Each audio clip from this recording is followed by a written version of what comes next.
Same old game over. Johnny. You're gonna need a bigger potion. So serious. Roll out. I am Iron Man. This is a tasty burger. Welcome to the In Session Film Podcast. Welcome to episode 693 for June 23rd, 2026. And I am JD Duran. Megan could not be here. She is out this week. And of course, Brendan is still out on leave. So I had to find a guest to fill in for me. And man, am I excited for this, especially because it came together last minute. So I'm super, super grateful that he's here. But coming back to the show, back to the In Session Film house, is the great Ryan McQuade. Ryan, welcome back to the show. Oh my God, I'm back, baby. What's up? How's it going? It's Good. just crazy. How are you? I know it's I'm doing wonderful. I mean, you know, it takes Brendan to be out and Meg and half the staff and and then I get a call in the middle of the night and they're like, like Ryan, I I'm need dusting you. off the bat signal. Can you come down, Batman, one more time? And Yes. I said, sure, buddy. I'll rise I from love the it. ashes, to come do this. I was hoping Jay would be here as well. I did reach out to Jay, but he is in the middle of a move, it seems. So Yeah, unfortunately, he's he moving. cannot be here. He's moving. He's busy. He's busy. I don't even get to see him that much right now because I'm like, because as you know, in a move, it's not about you. It's about making sure everything's okay and your wife's very happy. Exactly. Just Of want to course. say, Allie, if you're listening out there, Jay is all yours right now. Oh, When you're settled course. back in, you can throw him back to me when you get annoyed with him. So. Yeah, 100%. I know that all too well. Maris has Brendan on lockdown for the time being. Man. Hopefully he's back by I August. Who know. knows? We tried to have Brendan on the show with you on Director Watch, and Yeah. he was like, "Nope, can't do it, Can't won't do it." And I'm like, "All right, Yeah. smart move, probably." Very I smart. mean, it's move, your no doubt first about kid. it. When they have Yeah. the second kid, she'll be like, "I don't want to see your." That is face." fine. You know, Yeah. you know. The second one, we know what we're doing. Get out of town. Yeah. You know. No, but I do appreciate you filling in. It's an exciting time of year. We're halfway through 2026. Yeah.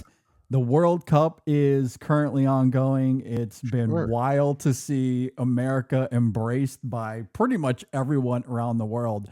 I saw this tweet that was going viral. Perhaps you saw it as well, that I thought perfectly articulated not just what the world could be, but to me, it also gave a ton of credence to what Spielberg was trying to convey in Disclosure Day, because the tweet simply said, talking about all of this incredible community that's been had as a result of the World Cup. But the sentiment of the tweet was, imagine what the world would look like if there was no politics. Cool. There was no politics. Imagine how great this world would be, because all we've seen are these communities coming together. It's the Scots taking over Boston, who are now here in my backyard in Miami. You better go get a 6-pack right now, because you're not going to have any beer left. Oh God, They're my heroes right now. Like truly, know, just drinking that's- city to city out of beer left and right. It's just great. It's been incredible. Of course, there's the Germans, in particular, Freddie, who's taken the world by storm. The South Koreans in Mexico have been a really fun story as well. The English the and the Japanese in Japanese Texas, having barbecue in Texas and it's blowing Just- their minds. so good. Like, It's great. all we've seen are Americans showing the rest of the world incredible cordiality and bringing them in, having a great time. Like, everyone has come together in unison to celebrate this sporting event. Mm-hmm. It very much, to me anyway, gives credence to what I thought Spielberg was trying to convey in Disclosure Day, in the sense that, hey, if we're just kind to each other, actually this world would be great. And what I've seen from the World Cup is exactly that. People being kind, showing them around, bringing them into their home. And another word for that you could call empathy as well, empathy and kindness. And it's been nothing but glorious to see. If we didn't have governments that are corrupt and greedy and trying to screw everybody over, maybe the world could be a different place. I will say, Very interesting. You're painting a lovely picture. If not for me to come and just be like, well, the picture isn't as bright as you're saying. Well, there's a storm cloud over in the left right exist. corner, and there is politics, and what's going on with Yeah. like the Qatar athletes and some of the referees that aren't allowed in, and obviously like the Iranian team not even being able to practice in the places that they're in America playing at, and having to be taken back to Mexico in order to practice there. And there's a giant, just, bunch of BS. I remember I can't. And you cuss know on what this that comes show. down to? It comes down to that- politics and The greed. P and, word. and Yes. yeah, and it comes down to the evil that I'm talking about. Again, a cloud on your painting in the right corner, but the rest of it is like a sunny Yeah. sky. But, But also, like, I agree with you, JD. Like, there was something. Listen, I'm not the most overtly patriotic person right now, given our country and where we're at, but there was something kind of great about, you know what I'm about to say, like watching the World Cup game in Seattle. By the way, a great sports town, deserves Incredible a sports basketball town. team. Yes. Not my basketball team, but somebody's own basketball team. Maybe like Yeah. ship the one in Oklahoma City back to them where they belong. Sure. But like Yeah. watching them in that stadium, which is such a home field advantage stadium, and Mhm. people losing their minds over a U.S. team that's playing Mhm. some of their best soccer in their, in their team's history, to watch then the greatness of Messi on display, watching Mhm. France's dominance and Mbappe and what he's doing, Mhm. seeing if Ronaldo can be more than just a pretty boy. Did You know score what I 2 mean? goals today as we're Good for recording him. this. It's about time he did something, to watch just also these small nations that never have a chance, maybe some of them get annihilated. Some of them, the idea of getting a draw being like a massive win for their culture and for, Mhm. and for their country going forward. Yeah. The other thing about this is, and I know this is going to sound very American, so just hang on. I have said, as someone that's always a semi-elitist on certain things in this world, that we are just built to host events like this because we are Yeah. obsessed with sports as a culture here in the United Mhm. States, or especially just in North America in general. I mean, you have hockey, which is an obsession sport in Canada, and then obviously this is a sport of obsession in Central and South America. So, Mhm. and also in particularly in Mexico as well too. So we have the stadiums and the infrastructure, and what FIBA, who is a terrible organization, once Yeah. again, politics. Um, Always comes down to that. when you see World Cups in the past, they leave a trail of just like emptiness in those countries. And here we have such the infrastructure and the ability to spread this thing out, do it in multiple cities, have those cities embrace different cultures, it not sound like, this terrible thing that's going on. I mean, like, it's very funny that like the World Cup was going on at the same time as New York's burning to the ground because they don't know how to win basketball games. And then, and then you've got, the Los Angeles is going to be a big part of this as this is sort of their prep for the Olympics that's going to be happening. And you've got this, Mhm. we've got 2 of them in Texas, down here in Dallas and Houston, and everybody's freaking out. Everybody's driving to the, on the weekends to go to these games and Mhm. taking time off in the summer. And it's such a, like you're saying, it's such a collective event because it's not because like the thing that I've been loving is is it the Norwegians? The ones Yeah. doing the Viking rowing? Yeah.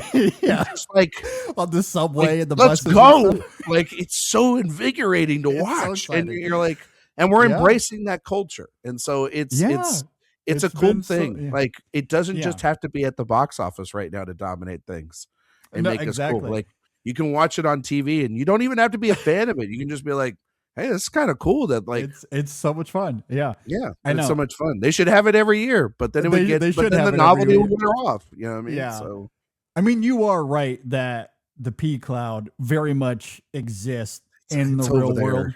I try not to think about it too much. I try not to. And so, hard. yes, it is fantasy, admittedly. Mhm. But that's what I find Good so fantasy. compelling about the tweet, though, because what it does do is slice through the nonsense. If it wasn't, it always comes down to the politics. And if it wasn't for that, what we've seen are a bunch of different groups of people, very different cultures, clashing together in the greatest of ways and having the best time. And it exhibits what that very much could look like. But unfortunately, we do have to live in a world where politics is real, and it's very unfortunate because there is a utopia that's actually attainable if we wanted it, but we don't have the power, and therefore we have to deal with all the nonsense. And so it's kind of heartbreaking in that way. But I'm going to tell you it something. has been. I got to tell you something, and this is going to bring your mood down even more. Oh God, This is just my goal. Okay. oh, boy. So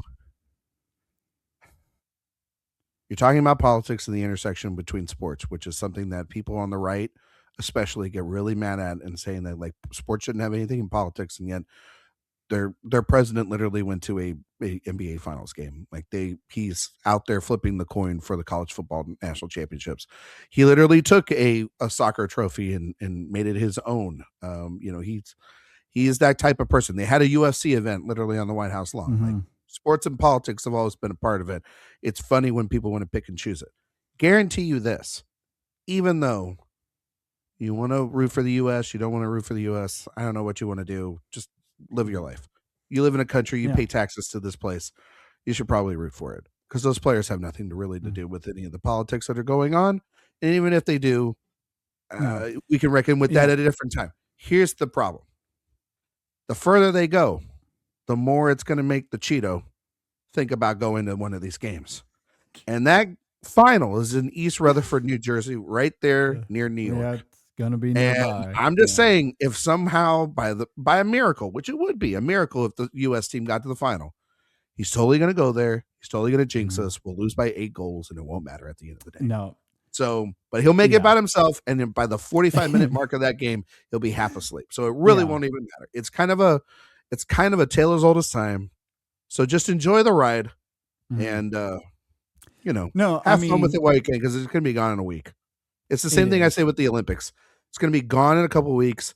Take the ride of the stories. Just enjoy it. This is the prelude to that, which, JD, I got to tell you this.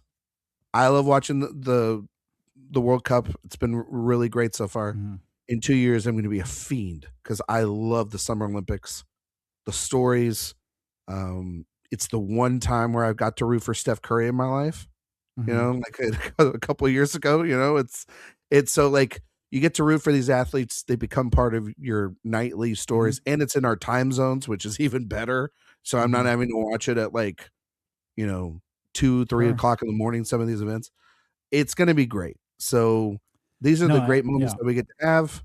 And I think you were trying to somehow tie it into discourse for Disclosure Day, and I'm not going to let you do that because that's a tireless process that we're just going to say right now. That's a good movie, and everybody else that doesn't like it can just log the fuck off. How about that?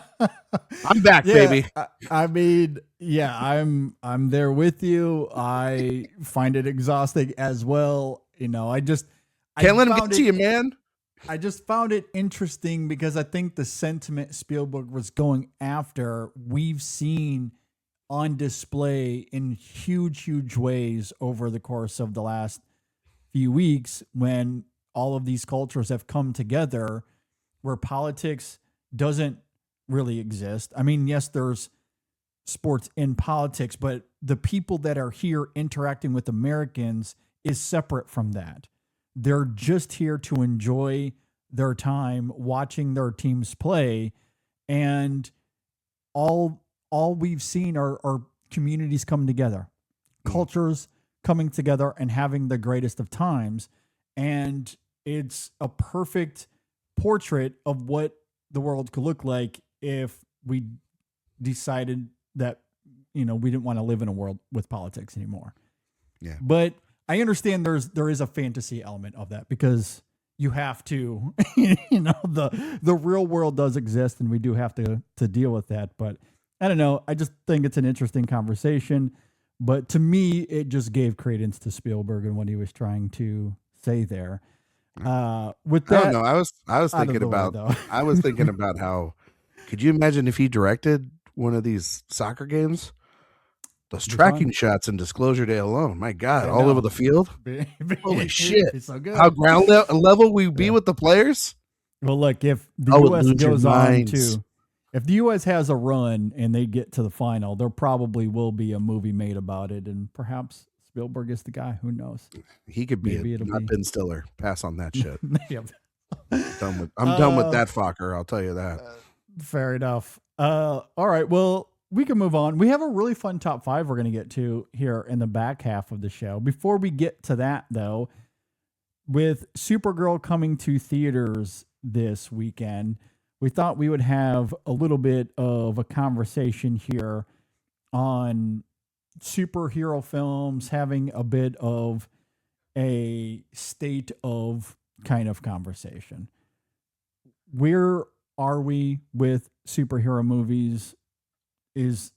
Are we getting to the point where it was with the Westerns in the 60s and 70s? Are we inching closer to that? Is it something that's not going away?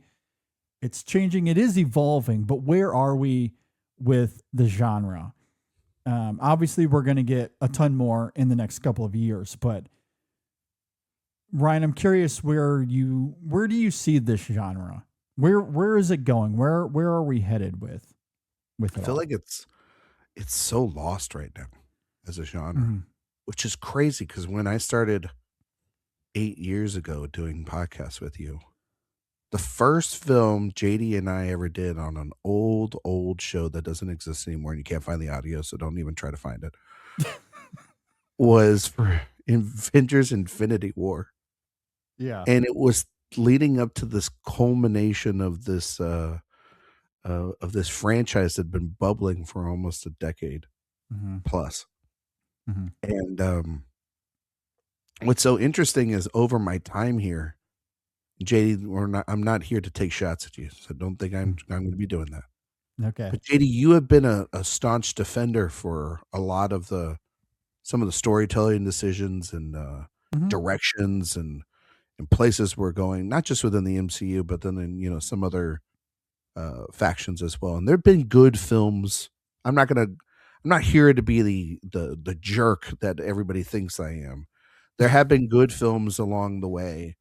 There have been great spin-off films, just in general, television series that have been really good. Like I think the Watchmen television series that Lindelof created was very good. I think Matt Reeves' Batman is right up there with Chris Nolan's films. I think that there are moments in the MCU over the course of the last decade that's been really good. I gotta say, one of the better television shows over the last 2 years or so was the second season of Daredevil that just came out. Yeah, it was very good.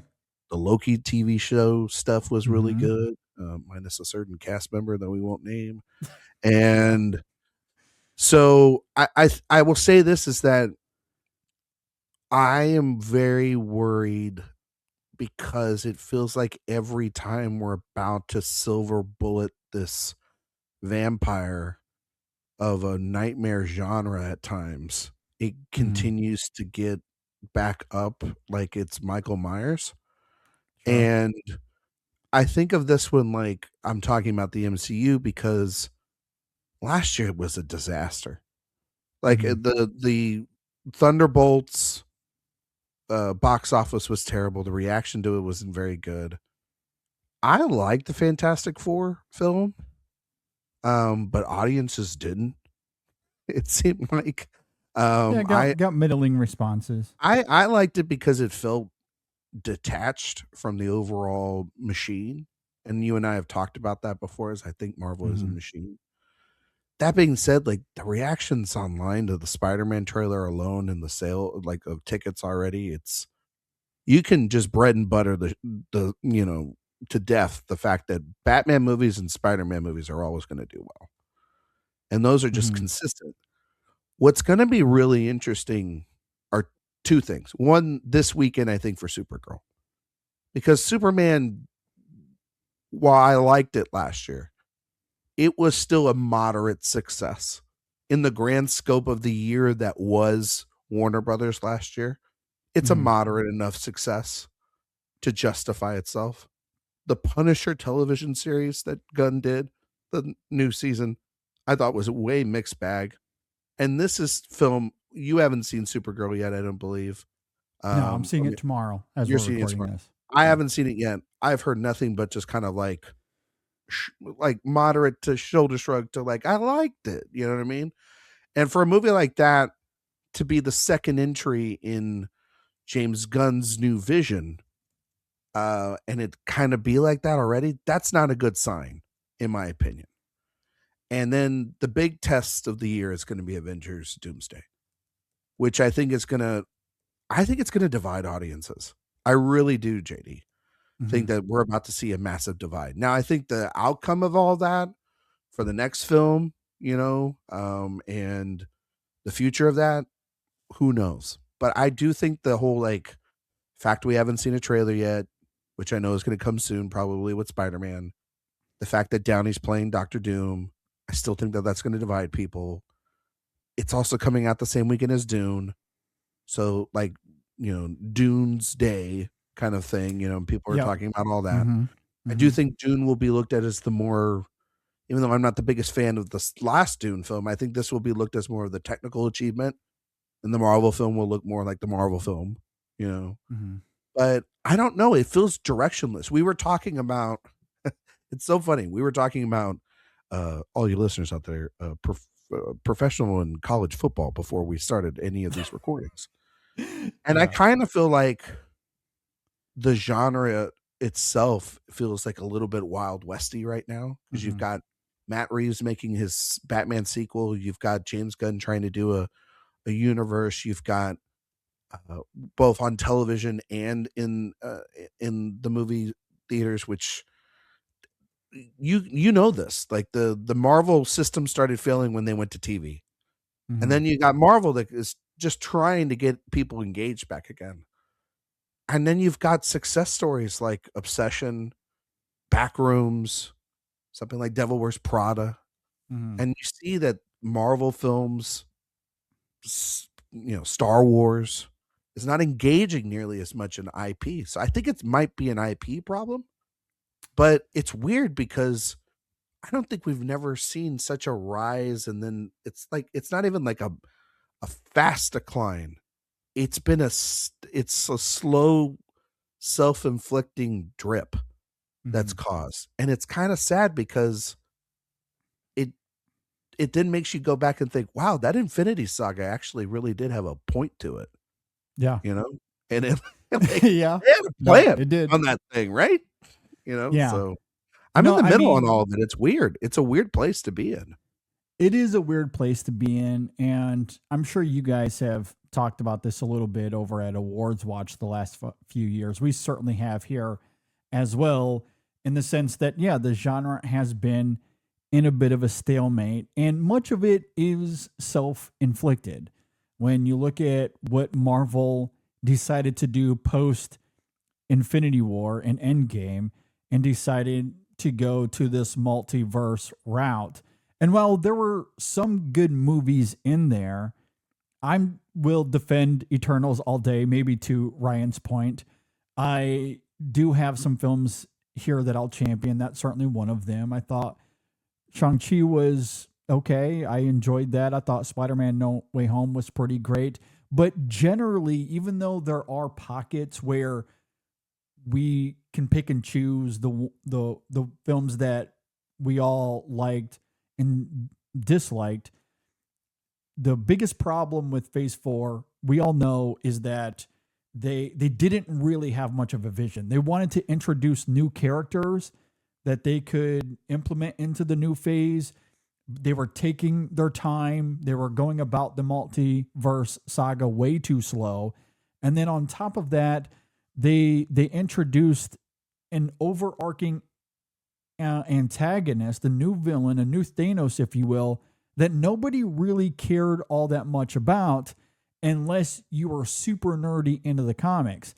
Like I was. I thought the direction they were going to go was pretty fascinating because I do like that storyline in the comics, but then they unfortunately cast someone in that role that eventually became very problematic. And then they had to shift.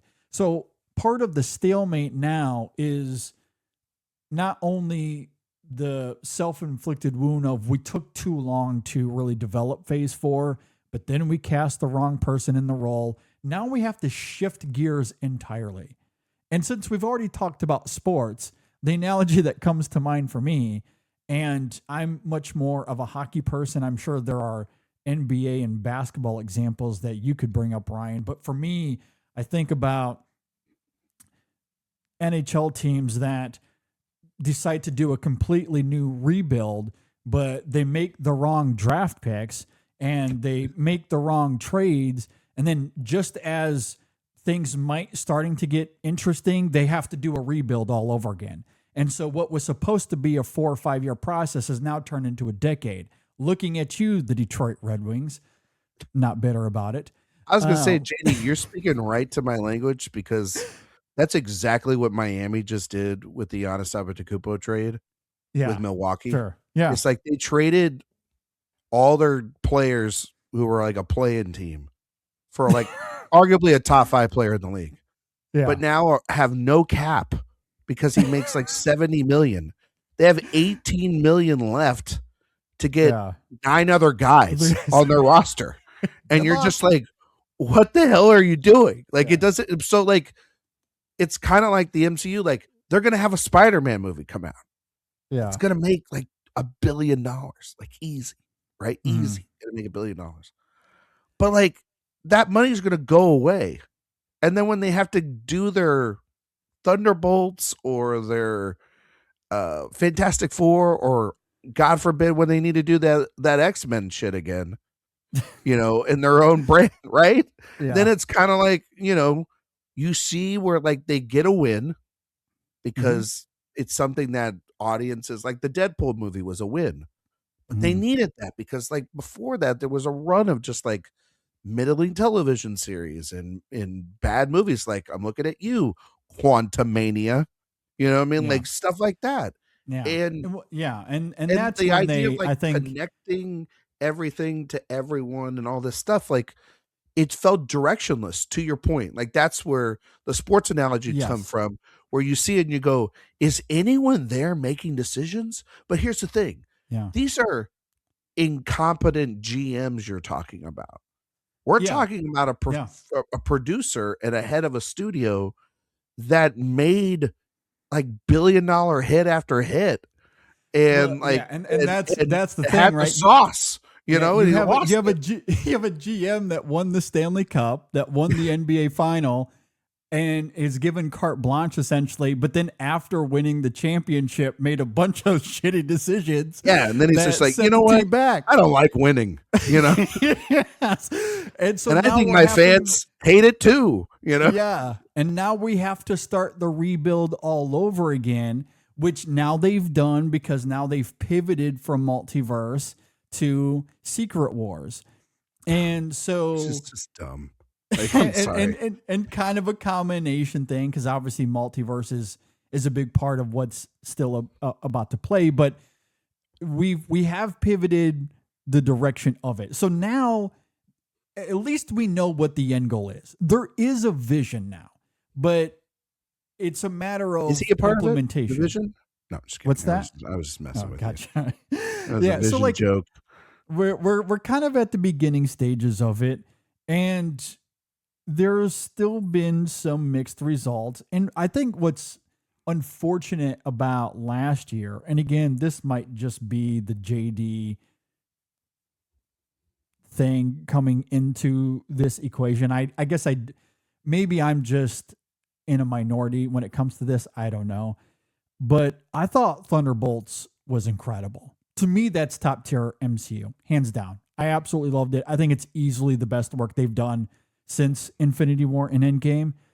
A film that actually had something on its mind that made bold choices in context of the MCU anyway. They made bold choices. It made bold choices. And of course it reshifts some things as far as where things are going to go in the next few years as we get to Secret Wars. And to your point, I also really liked Fantastic Four as well. It maybe didn't rock our socks off, but I do think it's more good than it isn't. But unfortunately, both of those films were pretty middling at the box office, to your point as well. So I don't know if it moved the needle as much from Feige's perspective. And even when you look at the genre outside of just the MCU, I thought Superman last year was also very good. I was pleasantly surprised by that film. They got the right cast.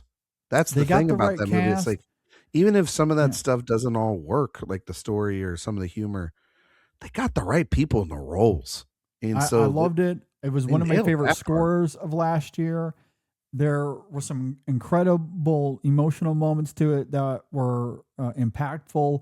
And I'm not the biggest Superman guy in general, but it worked for me. And I don't know, maybe if you're a huge Superman fan, I guess I don't know. And maybe that's why it worked for me, because it doesn't pander to traditional I'm not a big Superman lore. I don't know. I'm a Batman guy. You know? Yeah, but I really liked it a lot. I thought it was quite good. But that also, to your point, only did 618 worldwide, which is fine. That's fine, but I don't know if that's exactly what Warner Brothers was looking for. It was like a couple of years ago that $1 billion. Yeah. Right? Like in the height of it? Like, because that's kind of what Man of Steel made, I guess, as well, too. Yeah. And then, So, and then, I mean, you've got, and that's the other thing is, like, I mean, God forbid, you still got the loonies out there that still think that that's going to happen. You know, like the whole Snyderverse out there. But see, and even like DC has their narrative is very similar, right? Where the Snyderverse wasn't working, they pushed it too early, and that fell through. And so they then had to reboot. They had to start the rebuild all over again with a new GM this time around.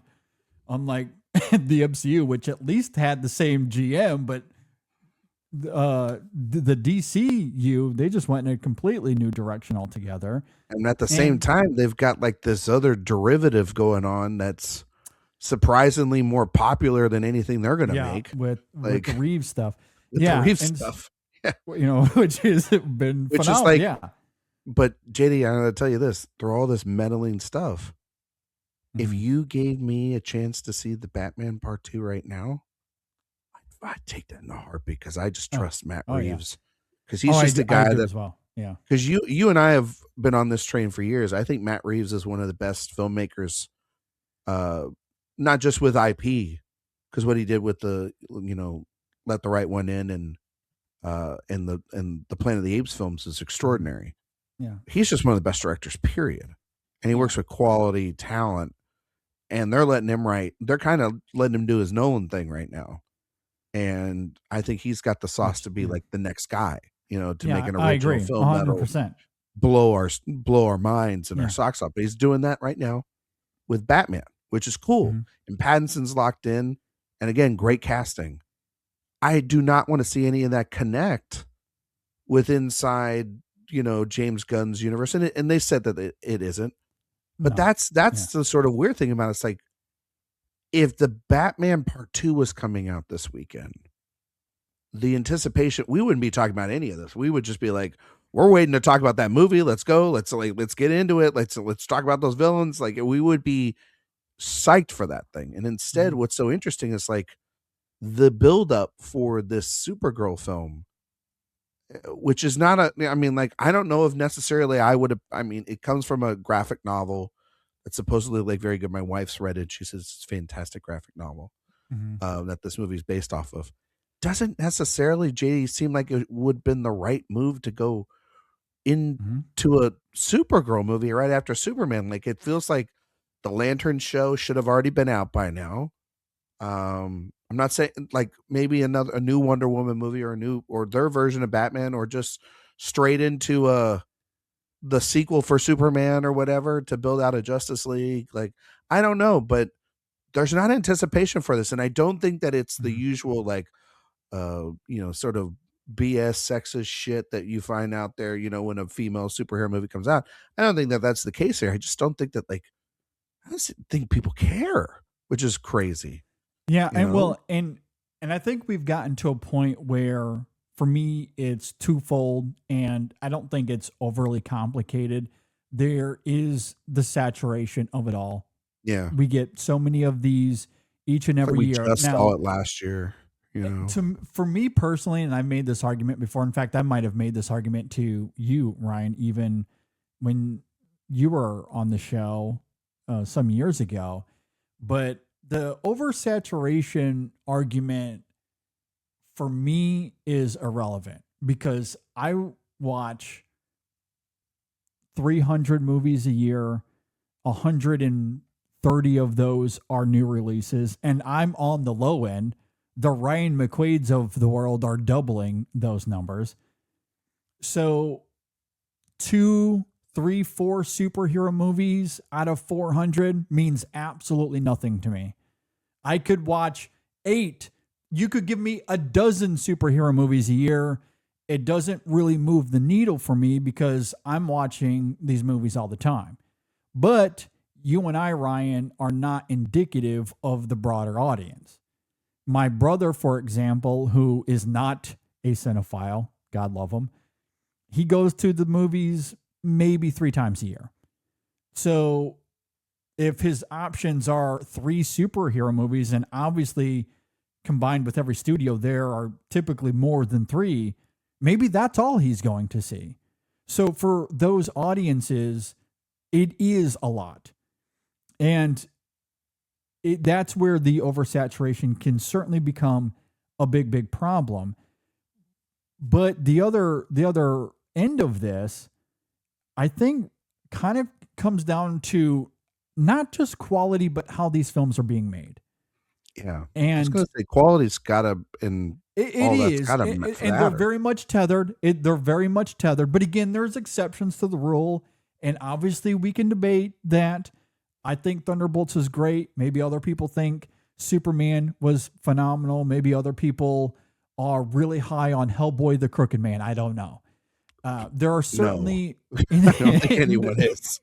Like, no one's bringing that up in the chat. No one's bringing that up. up. Someone's going to be like, that's my number 1 film of last year. And I'm going to be like, I'm sorry. I didn't mean to upset you. There are good movies that still come out, but obviously so many of these movies are what we could simply call the CGI slop machine, and they're made cheaply. I don't mean necessarily in terms of budget, but it all looks cheap. It's CGI. It's not all that appealing. It's the antithesis of the Nolan, Villeneuve, Spielberg, Matt Reeves, that type of movie. Obviously they're trying to make these as quickly as possible.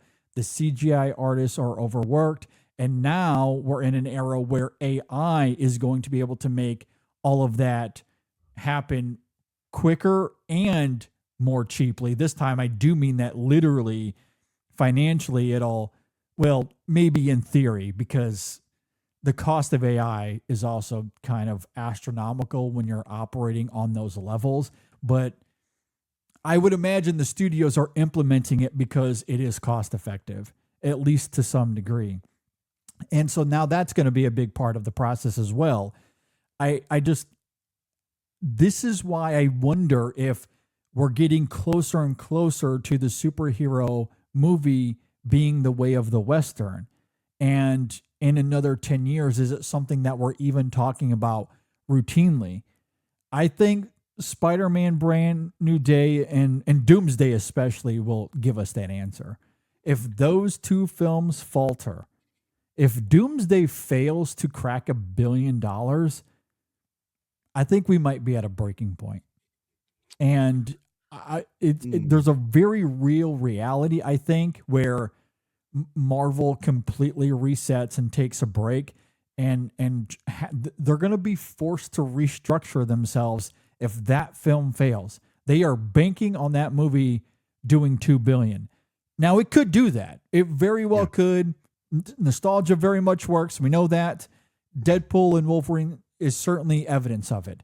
That film did gangbusters. It was a terrible movie. Looks awful, but people went to see it. A lot of people really loved it. If Doomsday is able to repeat that, then, all systems go. But if Doomsday suffers, if it continues the trajectory of what 2025 was for the MCU, if Supergirl continues to fail, if the DCU continues to struggle, I mean, at some point you have to look at yourself in the mirror. You have to look at how you're making these movies. There's a reason that Ryan and I are sitting here talking about Matt Reeves and Batman, because that looks and feels and functions like an actual movie. Could it be like 6 years, 7 years in between seeing that first film? Yeah, and they're taking their time. They're not oversaturating it. And they're not worried about overworking it. No, yeah. They're like, we trust Matt Reeves. Like, we trust Matt Reeves. We trust the audience that saw a 3-hour R-rated Batman. Yeah. Well, it was R-rated, but it was like pretty much R-rated Batman movie. Make $1 billion something. And the fun appetizer in between was a really good TV show with the Penguin. Man, so good. God, so good. I watched the hell out of that thing. I was like, they gave me those screeners and I watched them all, and I was like, wait, is there another season? It's got to be a good season. I'm like, is there more after this? Like, what are we doing here? But I will say this to your crystal balling there right now. Mm-hmm. I think I got, what? I thought about this the other night. I really thought about this the other night. The MCU doesn't trust Spider-Man. You ever notice that? The MCU doesn't trust Spider-Man. Because in the first Spider-Man, they put Iron Man in that thing. Mm-hmm. In the second Iron Man, they put Nick Fury, Spider-Man.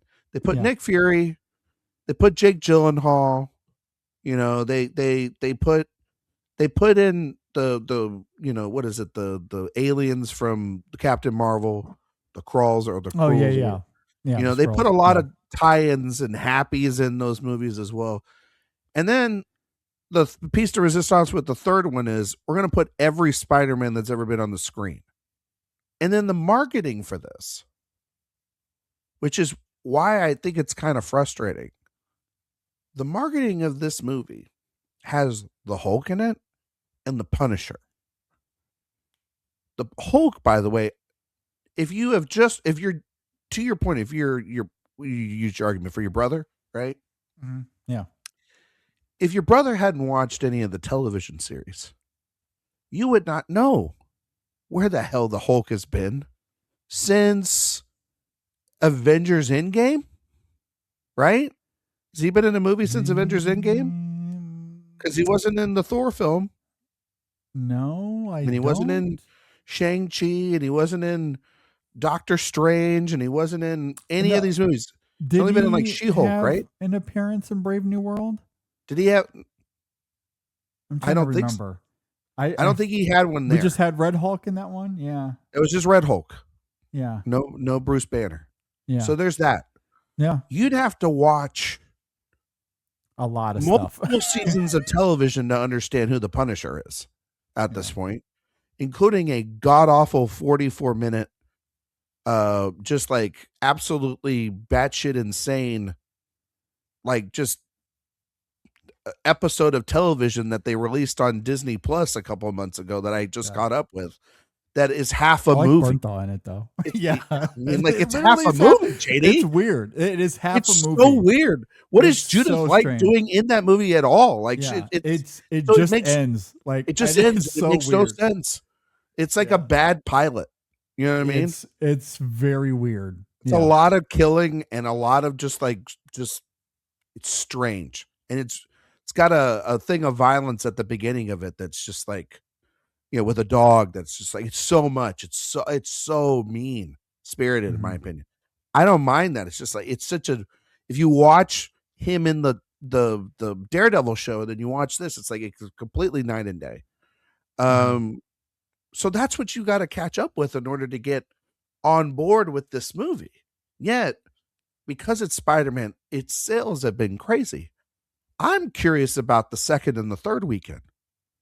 Because after everybody finds out that not every Spider-Man's going to be in this thing, because that's what drew people back, plus the fact that they hadn't really seen a great one of these since Endgame, and that nostalgic thing was big. Plus, sorry to Tom Cruise. He's probably going to earmuff himself right here. He doesn't want to hear this.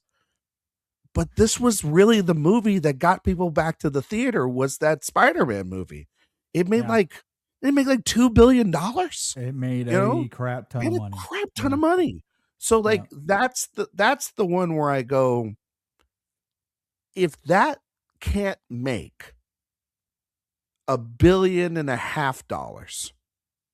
if it struggles and has the massive drops that we've seen some of these franchise films have, like, and I'm not saying they're the same quality, though they kind of look like it at times, like Mandalorian and Grogu, which was just like, that didn't have nearly the pre-sale or the anticipation or the trailer count online. There should have been a season 4. Yeah, exactly. But having a second weekend where it's a 30% dip as opposed to a 67 or 70% dip, right? Because you also have to remember this too. This is the other thing that is going to hurt Spider-Man. It's going up against the second weekend of the Odyssey, and the Odyssey's got all the IMAX screenings because Christopher Nolan is the king of Hollywood, and so you've got that. Then Avengers Doomsday's got doesn't have that either, because Dune's got all the IMAX screenings because Villeneuve what a smart and got the date first. That's so it feels like the biggest franchise in movies right now is playing second fiddle to the thing, actually, JD, you and I love the most. It's playing second fiddle to auteur filmism. Like it's incredible. It truly it's an is incredible phenomenal. time to be alive. Like a couple years ago, JD and I probably had this conversation, and he was just like, "But these movies are coming out, and they're making $1 billion, right? And you don't know anything." And now we're in my era. I was not saying that. We're in my era now, baby, where it's like, wait a minute, you're telling me, listen, you can debate the merits of if it's a good movie or not, up and down, whatever. But a movie that was made for $750,000 has made $300 million. And worldwide, it's going to make $400 million. Different world. Yeah. It's a different world. And it shows audience anticipation. And and what the problem is with the MCU is they didn't take the break. I always said this to you after Endgame. They should take a break, pat themselves on the backs, give themselves 3 or 4 years, get somebody to come in and have a great idea, right? To carry this thing on. Give everybody doesn't work that way though, Ryan. And greed, no, I know, but this greed has come back around, and the ends are not justifying the means, my friend. No, they had to go have a plan after Endgame. They because really didn't. Avengers Doomsday is a desperate movie to make because of Downey. Because bringing him back in Evans and having to do that only how many years? 6 years, 7 years after you saying this is it for them? Like doing Deadpool and Wolverine is a desperate move by a company. You know, even doing the Spider-Man movie and having Maguire and Garfield, that's a buying desperate... Fox. Buying Fox specifically so they could bring the X-Men into this. That's the sole reason they did that. It's all desperate moves because they knew they didn't have a plan after this. That's and I mean, obviously, there's, I think, one factor to me in some of the, there's multiple factors. There's the greed, lack of plan. There's one out of their control that I will say is out of their control. Yeah. And that is, I do think the loss of Chadwick Boseman, who clearly would have been like a leader for the second wave of all this. Yeah. And that might have been their plan prior to Endgame. Because that sequel would have been better than what it was. For sure. And instead of being a eulogy which is what that movie is. That would have been, I mean, could you imagine what that sequel would have been? It would have been huge. Yeah. It would I have mean, been there's no enormous. doubt. It would have that- left a ripple effect. Yeah. Because Coogler shows now after Sinners, hey, he's that guy that did the Black Panther movies. he's got the He's pretty goods. good at his Yeah. job. He knows what he's doing. He's got the pulse, Yeah. right? He's got, and I know he's going to make another one, but like he can make whatever he wants. He actually could opt out of making that Black Panther movie if he wanted to, and nobody's going to get mad at him because they could just be like, no. he made Sinners. He can do whatever the hell he wants. Well, and that's the thing, you know.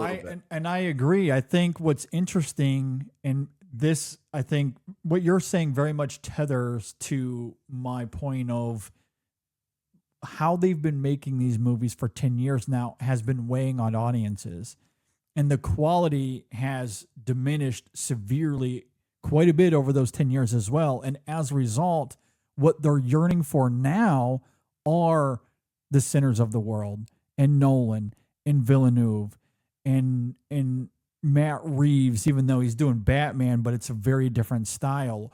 Or to your point earlier, something like Backrooms and Obsession, these small movies that go on to make $200, $300 million and are these incredible success stories. Or going back to Barbie and Oppenheimer a few years ago as well. Like, these are the type of movies that people are yearning for now. And as a result, it's absolutely insane. No one would have guessed this 5 years ago that The Odyssey and Dune would hold the IMAX screens over anything that Marvel is doing. They had to beg and plead, ultimately lost their battle and all that. I love that Dune and Villeneuve did not give way to Doomsday at all. They stood their ground. They won that battle. And now Marvel is creating their fake IMAX as a result, which is very funny. And so, yeah, they're very much at a crossroads, which is why I do think there are a ton of stakes to Doomsday. And look, the pandering with Downey coming back and Chris Evans and bringing in the X-Men, maybe that will work. Maybe the Russo brothers figured something out. Maybe they made a good movie. I don't know. Who's to say? But I do very much wonder if audiences have checked out. And we'll see soon enough with Spider-Man. I mean, where I might push back against your argument slightly with the Spider-Man movies, although it is a fascinating point comparatively to, let's say, the Raimi movies. The Raimi movies, or even like Nolan's Batmans, or, you know, sure, what they're doing in Gunn's universe is kind of a little bit similar to it, you know, where it's like, sure, yeah, you've got to have other characters and let this guy not be on his own. It's kind of weird. But perhaps to Marvel's point, it's not as if Gunn's movies have blown people away either in terms of quality. Although again, true. I would argue for Superman or the box office. And for Spider-Man, there's also the context of the MCU, because the other flip side of that coin is because by that point you have already introduced all of these other characters, and you've introduced this massive expansive world that is the MCU. If you have a solo Spider-Man movie that has these massive stakes, the question then becomes, where are all these other characters? What's the you point can't of win it building either a way. universe? Yeah. Yes. So Marvel was trying to have their cake and eat it too, of, okay, well, we'll bring in Iron Man for this one, and then we'll bring in Fury for the next one. And then for the third film, because we're building up the multiverse, it only makes sense that this blows the multiverse thing wide open in a big way, because now we're bringing in two other Spider-Men that people really love to varying degrees. And that very much worked. So I don't blame Marvel for going that route. I am curious how this iteration, because how much of Hulk is going to be in the film? I don't know. He could have a small role, like the way Dr. Connors had a small role in the Raimi films, but was there.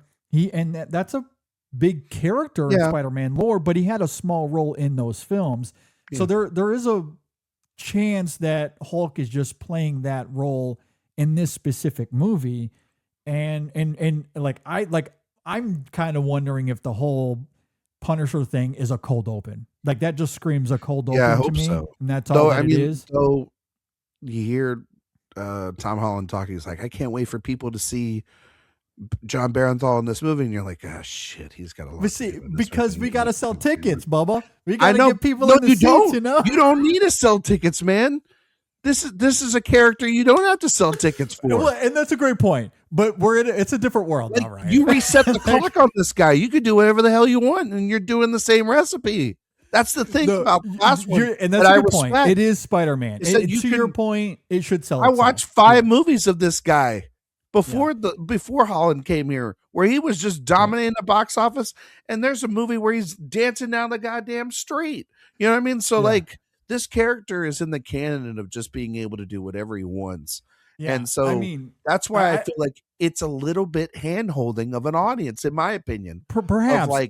Of you're not even trusting your own character to just do their own thing, and you reset the clock on him too, which that's the other, like, I get like he would have to get back into the sort of multiverse stuff, and probably with Strange and everything to reverse all this stuff and everything to break the curse. Yeah, he's by himself now. He's got to win his friends back and his girlfriend back and all that sort of stuff. I love all that stuff. Here's a news flash. Leave it like that for a film or two. You know what I mean? Make that part of an Avengers. We don't know how it's going to end. I mean, I don't know how it's going to end either. They've been very quiet about what the movie is really. They about, have honestly. been like, it's kind of good. I mean, it's just the vibe that I get. I could be completely wrong, but I do very much anticipate that the Bernthal. I'm not saying it looks bad. I'm also just. Yeah, I mean, and just in terms of like the way they've recolored that movie, it looks way better than any of the previous MCU movies. That's because you actually put a direct, because John Watts is not a real person. We've established this, that he is a computer program. Like, you know, like watch Wolves, you know what I mean, or whatever that movie is. Like that is built in an AI generator. Cop Car was his other movie. You know, like Dustin Daniel Cretton made a fun film before in the MCU in Shang-Chi. Never got a sequel to that, by the way. But I'll throw you one. I'll throw you this.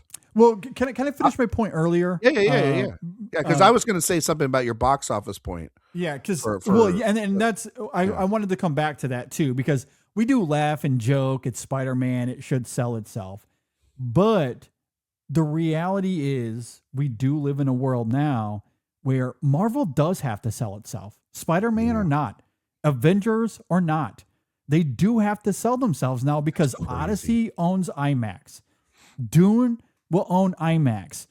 In fact, it might not even just be the second weekend of the Odyssey they have to fight against. And that's a real thing. I agree with you. I do think that is a real thing, but you look at that drip's not going to be far down for that movie. People are going to want to see it. Yeah, I mean, whatever. Maybe there's another Obsession or Backrooms that comes out between now and then. It feels like audiences are finding other things outside of superhero movies, and so they are genuinely having to fight for those seats now. As much as Spider-Man should sell itself, and maybe it is to some degree, but I don't know. Like, I think there are genuine questions there. And people are going to want to see the Odyssey 2, 3, 4 times. They're going to have to fight that. Yeah. I mean, like, I will say this is that right now, JD, the 2 genres you can bank at the box office are animated films and horror films. Mm-hmm. And the MCU and the DCU and superhero movies aren't in that game right now. They're not in the horror genre, though a horror superhero movie would be kind of cool. It kind of honestly feels like some of the direction when you're hearing about the Reeves film kind of sounds like it. Yeah. You know what I mean? Sure. It does give Batman Return kind of vibes to it a little bit. And he's done horror before very well. Yes, he has very well. And animated's like out of the cards. Like they're not doing any of that. But like, because you look at Toy Story 5, like that movie just $1 billion.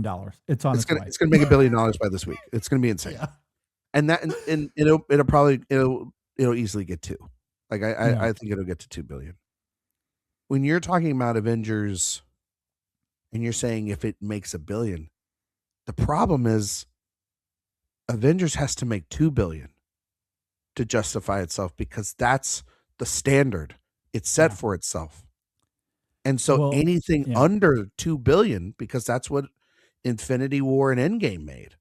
Yeah. If it's not close to that, it's a Mhm. failure. Well, Because and it's the that's why first I go Avengers back game in to how these movies are being made. Like it's unsustainable that the film is going to cost $600 million to make and market and expect to get that back at the box office. There's just I you agree. can't continue to do. You have to find a way to make these films more reasonable.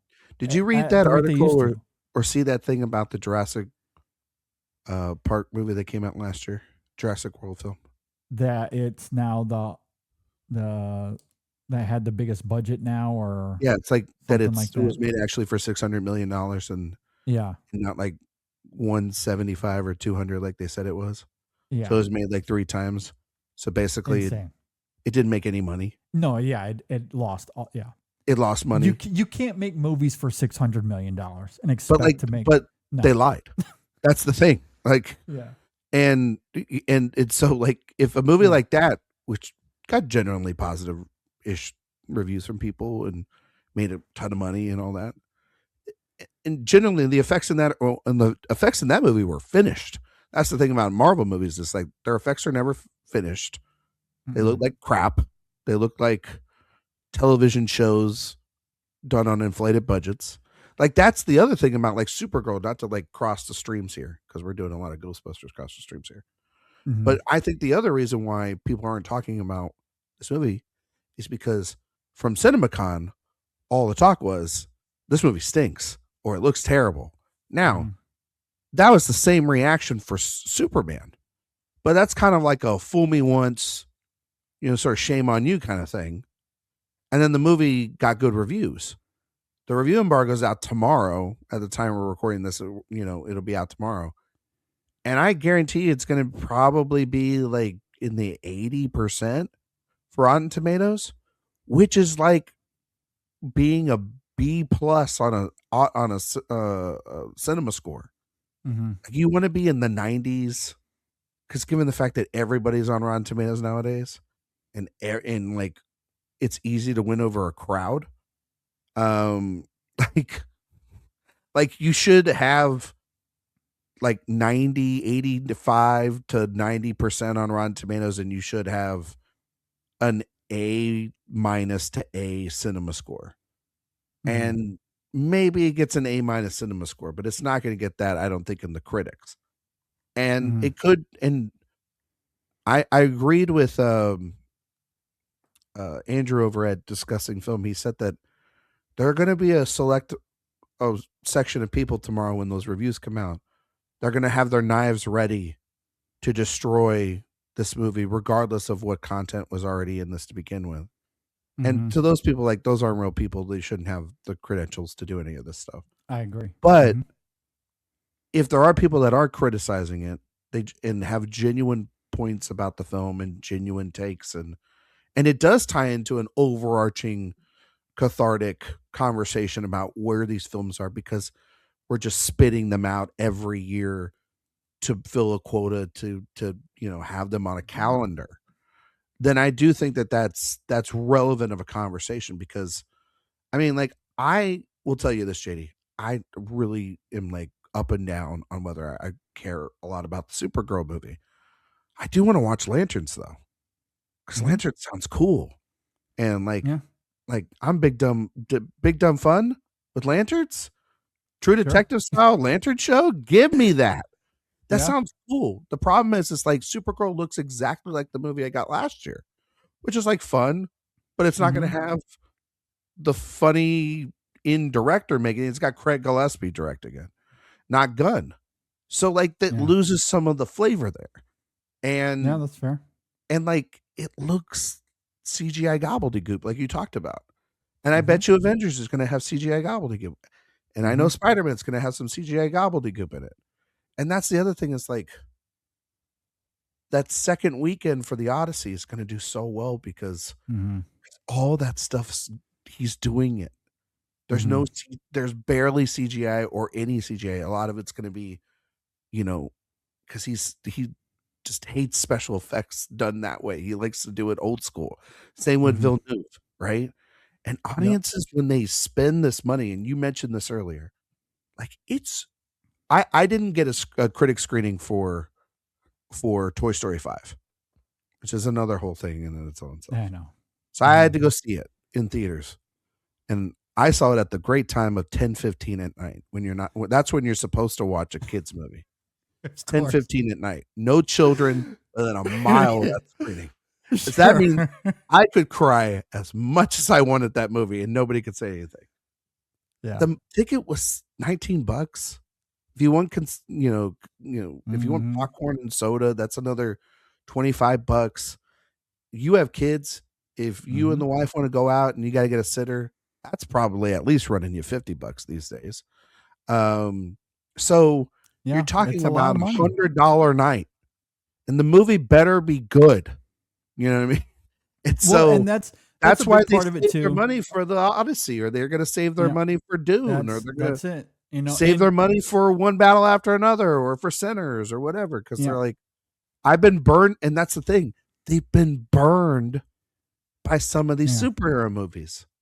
And when you couple that, I'm not going to get fooled in that again. I get it. No, that's a huge part of this as well, coupled with the fact that what's so convenient and easy now is building an in-home theater in your house.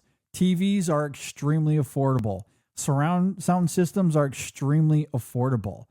And streaming has made things more complacent from people. So why would I pay $25 for a ticket, another $30 for snacks, and that's just one person, let alone 2 or 3 times that if you're taking your family? Why would I pay for all that and risk it being this miserable experience when I can just watch it from the comfort of my own home with my 90-inch TV, my surround sound, and my awesome couch that I love? I would much rather do that. You're also having to fight that. That's a big reason why, to bring him up again, I hope if he's listening to this, it's okay. My brother is like, he would rather just sit at home with his comfortable surround sound and watch things there than risk paying all that money to watch something that he kind of hates. And so he only goes 3 to 5 times a year. And I understand that. It's expensive to go. I mean, thankfully, as an A-lister, I can not think about that stuff a whole lot because I'm at the theater and I never have to pay for a ticket, and I'm mostly just there by myself most of the time. But every now and then Sam will go with me, and of course I got to pay for his tickets. And even as getting the child price, it's still $17-18 for a ticket. And he wants to buy all the snacks, so it's still $25-30 for everything. It's wildly expensive.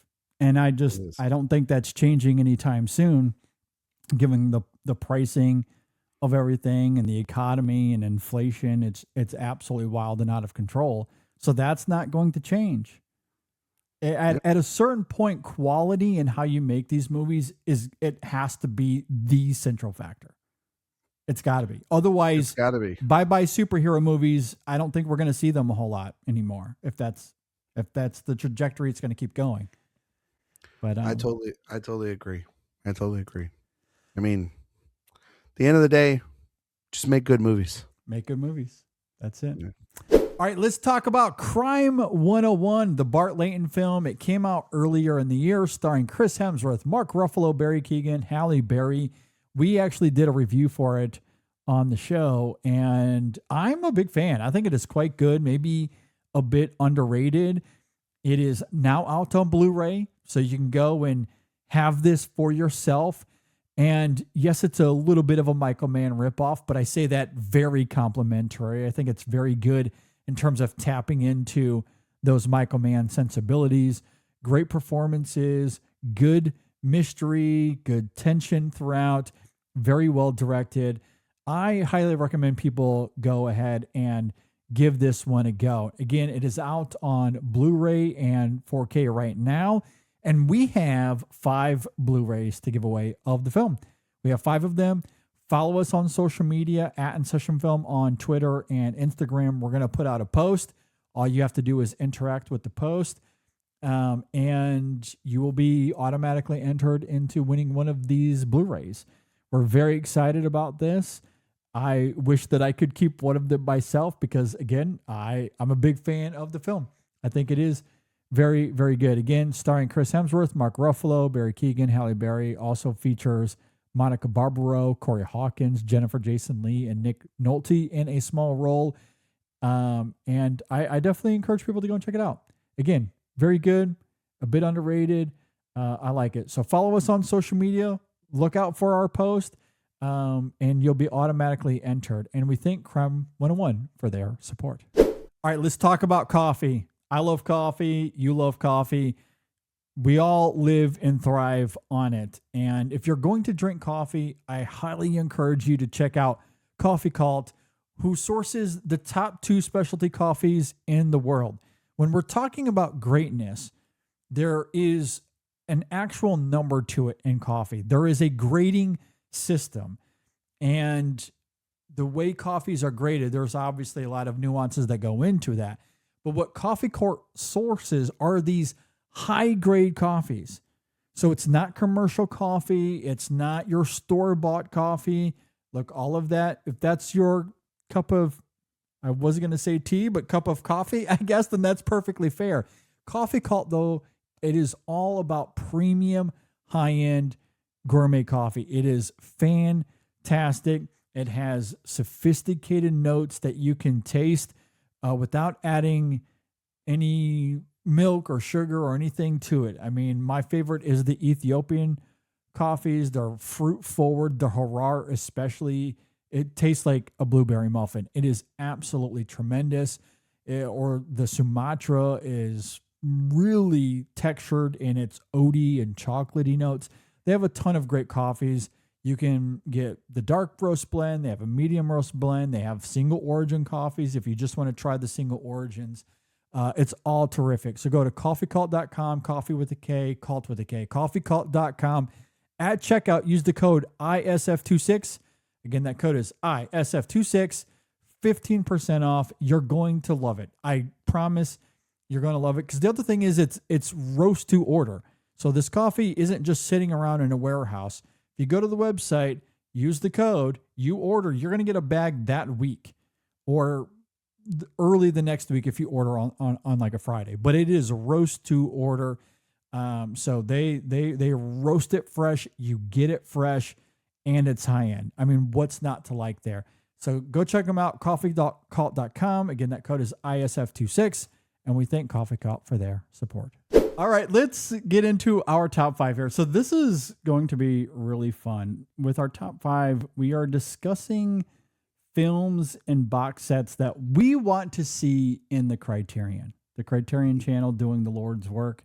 And they have a ton of movies in the collection, but there are more box sets that could be made, more films to be added for sure. So before we get into our list, I'm curious what criteria you had for this. What criteria I had for Criterion? For Criterion, yeah. Yeah. Did you have a criterion for Criterion? I see what you did there. I see what you did there. Well, one, first things first. I like really anything massively populist was taken out of the equation. Like, no, you mentioned Spielberg, love him to death, ain't gonna be on anywhere near a list like this. Like, there's a right amount of pretentiousness that is involved with the Criterion collection, so you got to factor that in a little bit. You know what I mean? Now they do have some big titles, and so that was the other thing is then I walked into my room over in my living room that has 3 giant shelves filled with Criterions there. Mm-hmm. And I did a little bit of research today, set myself out to see what is the type of vibe, JD, we're talking about here. So world cinema definitely on the table, auteur cinema definitely on the table, American cinema for sure, different eras, didn't limit myself just to now. I'm not Netflix. I have the capacity to watch movies beyond the 1970s in my life. So really outside of that was just considering also, JD, the films that if they were recent, why they should have a purpose in this collection outside of just, well, they're my favorite movies and they haven't got a release either. So like just throw that in there. There's maybe one or two of those in there. For sure. But overall, try to think about the historic relevancy as to why this mattered. And I did also factor in like how available is this film, because that's the brilliance of Criterion, is being able to get us some cinema that's hard to find and hard to access. And and I did also think a little bit about some of the partnerships they made and the streaming factor and some of that stuff. So Sure. so Yeah. those just some of the things I thought about. It was a long day of pondering. No, that's very exciting. I wanted to focus primarily on box sets. That's same. where I really was at focused on Criterion. box sets too. Yes. So I will bring up a set of films or filmmakers that actually have individual discs in the collection, but I wanted to focus on box sets. So that is first and foremost what I was looking at. And then also, because it's a wish list, regardless of whether I could see it happening pragmatically or not, I simply went for, I want this to happen. So there might not be a realistic opportunity for it, at least as of this recording, but who knows? Things could change. I'll put in a good word. Yeah, Ryan will put in a word. And I we'll know see some what of those people over there. I'll be like, hey, you guys want to do this? I appreciate Friend it. JD really wants it. Yeah, exactly. But look, I also think there's a world where everything on my list could happen anyway. Yeah. But That was the other thing too. I realistically think where I landed, I was like, yeah, this could happen. yes. Yeah. So that was the angle that I was looking at. All right. So with that said, let's go ahead and jump into this. Ryan, what do you have at number 5? Okay, so again, guys got some films already inside the Criterion collection. By the way, we're also doing this top 5 because there's this massive Stanley Kubrick box set coming out that was announced. Yes. Which is his entire filmography, which is like honestly just like a cinephile's wet dream of a box set. gosh. And it's Yes. like, and We are all saving up for this. JD, I got to do something that I know you don't like on your show, but is a staple on ours. I got to go on a tangent for half a second here, which is that, listen, people, I don't need you bitching and moaning online, in person, whatever the case may be, about the costs of this box set. Some of you people think you're going to pay full price for this thing every single time. That's not going to be the case. You're all going to wait for the Criterion sale in November or whatever month you decide has a sale to get this, and you're going to get it for $300. If you divide 300 by the 30 discs that is going to be in this set, it's a pretty good deal. Stop complaining. Stop bitching and moaning again, like I said, because you want to know why? If you don't want it, just don't get it and just say you don't want it, but don't ruin anybody else's fun. Don't ruin anybody else's anticipation. Like, why would they make it that price? Because they can, because they know, idiot, you're going to buy it. Because And you're gonna love it, and you're gonna put it on a shelf. And newsflash, most of you people actually aren't gonna watch the films. You're just gonna invite people over to your house, open up a bottle. Look at of this wine, cool say, shit that I'm I a have. cinephile. Would you look at this cool shit that I got up here? Like, that's all you care about. So I don't want to. I don't want to see any more people talking about this box set and whether it matters or not. Because I've had tons of people, both in the industry and outside of it, talk to me already. They're all buying it, and they can't wait. And maybe, just maybe, if you buy it, you crack that thing open, broaden your horizon about some cinema for a little bit. But the other thing is, it's like, this is the other part of this tangent. I don't like the box the way that they make them like that. Like, I wish that, like the Wong Kar-wai box set has like this sort of paper mache kind of like origami, kind of thing where you're kind of having to pull it all in, and it's like folds in on itself and it's made of paper. Just make a simple box set. No, but don't like, don't make me have to do math in order to open this thing up. Like, this isn't hard. So I'm sure once I open it up, it'll be fine. But like, again, stop complaining about the box set, even though I get to complain about what really matters about the box set, which is just how I'm going to get this thing open without having to use a gun. You know what I mean? So anyway, that All being right, said, so you're number 5. so my number 5 filmmaker, one of the great filmmakers of the 90s, and is a great champion for cinema, and is truly one of the great champions of cinema in terms of being a collector of time. And I'm not talking about Christopher Nolan. I'm talking about Richard Linklater. Oh man, this is a great pick. This is a great pick. So not Yeah. only is Slacker and Dazed and Confused, the Before trilogy, Boyhood, and now newly announced Nouvelle Vague in the catalog.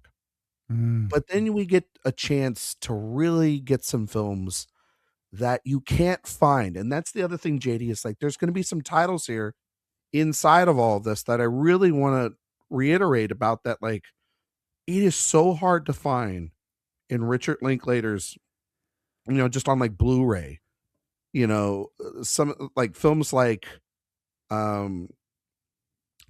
Bernie, and good movie. and me and Orson Welles. Yeah, Another I'm a good fan. movie. Yep. You can get 4K upgrades of these films. A Scanner Darkly is another one. Yeah, Fast that's Food one Nation. I'd really like to get. Like Yeah, those Scanner Darkly.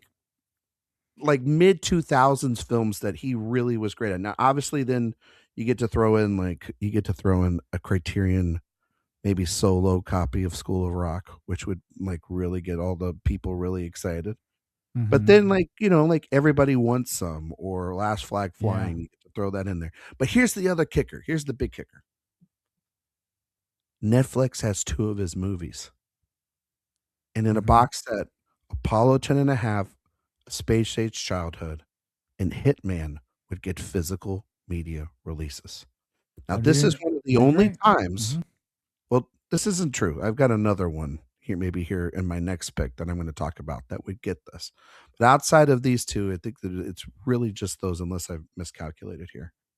And so, but you get to have some of those, and you could do it in his own style. You get, you can, but the thing about Linklater is like, he's up there with like these great filmmakers that reinvents himself, gets to do all these different genres, and you get to see a real evolution of a independent filmmaker. He is as important to the independent filmmaking community and still independently making movies to this day. And I think you could get him down and do a bunch of audio commentaries on some of these films. You could get Texas artists to design some of these covers. He's a giant champion of independent cinema, and I just think it would be the smartest move that they could do for a filmmaker is to champion his. So, and we'd all buy it. Like, people would all buy it. Like, and he's had so many movies over the last couple of years, and this real resurgence, I think, within himself. Like I thought Blue Moon and Nouvelle Vague and Hitman and even Apollo 10.5. I think they're all really good, solid films, to even really great films. And and he's making Merrily We Roll Along right now, which is another 20-something, 30-year project of his. Like, this guy is a collector of time. And what is the Criterion Collection if not a collection of moments in time in cinema? So Richard Linklater, box set. Book it, Dano. I love it. No, that would be fantastic. I would be there day one with that one as well. I would love to own a Linklater box set. He's one of my absolutely favorites working today. And yeah, I love that pick. My number 5, the response to it from you, I think, should be really, really fun because it's a name that you invoked just a moment ago. I'm actually going with Steven Spielberg for my number 5 for a couple of reasons. Okay. One, he doesn't have any films in the Criterion, if I'm not mistaken. That is correct. And therefore, of course, VOD's no pending. box sets. But here's the thing. Aside from being this massively influential filmmaker, certainly a big part of the Hollywood machine for sure. But if the idea is we want to celebrate the best films ever made and perhaps we have an angle of pretentiousness, you know who also fits that criteria? Steven Spielberg. We don't have to include in this box set some of his more populist films. You don't have to. I think that's perfectly okay. But Close Encounters of the Third Kind, for example, Artificial Intelligence, those are two of the most sophisticated movies I think ever put to film. Close Encounters is in my top 10 of all time. I think it is tremendous. It is a deeply cynical movie in a lot of ways. It certainly doesn't carry that populist Spielberg ethos by any stretch of the imagination, to the point that Spielberg himself has looked at that film with a bit of regret, which I love. I love that he's, of course, with Disclosure Day, it's quite obvious that he's looking at the world through the eyes of empathy and hoping for some sort of change. And I just love that even through that lens, he looks back at his own work and goes, God damn, I was pretty cynical with that. And it is admittedly a cynical work of art, but I think it's absolutely brilliant. Same thing with AI. That is one of the most devastating, arduous movies I've ever seen. Certainly counterintuitive to that populist Spielberg ethos. And also, those are two movies that quintessentially define who Spielberg is as a filmmaker who has put his own personal journey directly into his movies, famously, to the point where he felt the need to address it quite directly with something like The Fabelmans, which I think is simply one of the best films of its year and one of the best films of this decade to this Top 5 point. of the decade, easily. Absolutely stunner of a movie. But him wrestling with his parents, it's something we've seen all over his work before. And so I think it's a fascinating box set to have where you can look at just those movies specifically if you want. Close Encounters, AI, E.T., and of course The Fabelmans.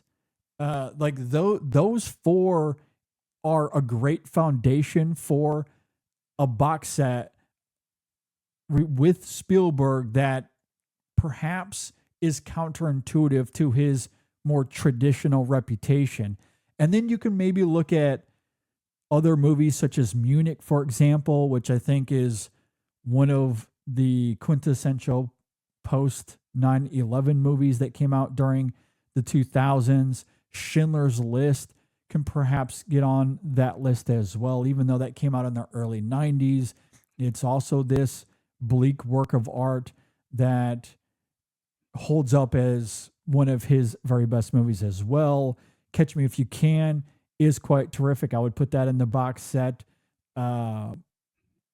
Maybe War of the Worlds. I know that people go back and forth on that. I think it's pretty great. I think it's this fascinating post 9/11 allegory as well. I'm not as high on Minority Report, but I will recognize that I'm not, or that I am in that minority. People are really high on that, so you can include that. Most recently, within the last decade or so, Lincoln, West Side Story, I think is fascinating. So you don't necessarily have to look at the Jurassic Parks and the Indiana Jones films, although Raiders is just one of the best movies ever made. So you could certainly throw that in there. I would not lose any sleep at all either. But I think there's a Spielberg box set to be made that is anti his populist reputation, that actually speaks to the prowess of him as a filmmaker. And those are typically the films I tend to enjoy the most anyway. Like my top 5 for him are Close Encounters, AI, E.T., The Fabelmans, and Jaws. Yeah. Like I love Raiders as much as everyone else. I think Jurassic Park is great. I love Saving Private Ryan, but those are the 5 for me. And and outside of Jaws, I guess, but Jaws is Jaws. I don't think anyone's going to argue against that. And even when you think about the filmmaking that went into that movie and how it became this game changer, I think it fits the funnel that I am trying to argue for here. And so I think from that perspective, it very much fits what the Criterion is very much all about. I think it's why at least those movies have a great argument to be in the collection. And we're also talking about one of the best filmmakers ever made. So I think a box set is appropriate. You might disagree. I think that's perfectly fine, but that's where I stand. He's my number 5. I don't disagree. I just penalty boxed him. And I penalty boxed one of his best friends in Martin Scorsese. Because I feel like a Scorsese one's going to happen one day. Mm-hmm. I wouldn't be surprised if Spielberg did something with them one day, but he also controls all of his films through his company. No, so he doesn't have to. I get that it might not be realistic. I would love to see the BFG or like Ready Player One or the Lost World Jurassic Park in the Criterion Collection, because that's kind of the shit that, like, when they had the Armageddon and and they had early on, and they bought like a couple of blockbusters and put that in there, and you're like, wow, The Rock's in here. Okay, that's kind of interesting. All right, cool. But then they took a turn and stopped doing that. So, no, I like it. I like it a lot. I'm gonna go to another box set, another director. I feel like he's underrated, and we covered him on Director Watch over at Awards Watch, and he was one of the first series we ever did. And man, I'm such an admirer of this guy, and obviously queer representation, queer filmmakers are another thing that is highlighted. Different diversities and different backgrounds and different perspectives inside cinema is what Criterion does. So a box set for Todd Haynes, oh man, I love to me that. Would be so great. Not only because, like, okay, so Safe and his documentary The Velvet Underground are in the Criterion Collection already. You could get Superstar, the Karen Carpenter story, his short film in the Criterion with like a restoration. Poison, which doesn't have any sort of restoration or physical media whatsoever. Obviously Safe. Velvet Goldmine, which is a very crazy kind of pick apart musical film. Far From Heaven, which doesn't have a 4K. That's crazy. I'm Not There, which doesn't have a proper Blu-ray or 4K from an actual company. Only boutiques and like personal places have it, not an actual print to disc. Who wouldn't want a 4K of Carol? You can give or take Wonderstruck, but you can make a deal with Amazon there. Dark Waters absolutely slaps, some rules. And then the Netflix rule. You get May, December, a 4K release, JD. And so you've got movies that are heavy within cinephiles. People love Carol. People love Far From Heaven. They're masterpieces. You get commentaries from him and Christine Valjean, who is his producer, who is just now going to get an honorary Oscar, in sort of the rise of their independent queer cinema over the course of the last 30 years. And you get to showcase and kind of champion a guy that his films have been celebrated by the Academy, by these performances, but he hasn't. it's sort of like he's kind of like in the background and sort of been othered. And this would be a true like spotlight, singular vision champion that you could do. You could put this box set together and really get to highlight an American director that I think is doing some really always doing and making fascinating movies about the human condition. And so he doesn't make a movie every year. So like that's the brilliance of this. It's only like we're talking about only like 7 or 8 films. Yeah. But and so it's really compact to just put somebody's whole life in there. But there's great chances for commentaries, and you have all these wonderful actresses like Julianne Moore, who he's worked with so many years, and Kate Blanchett, Natalie Portman, and all these people that could speak about him and talk about him. Charles Melton, I know is after May December is still just like a deep admirer of him.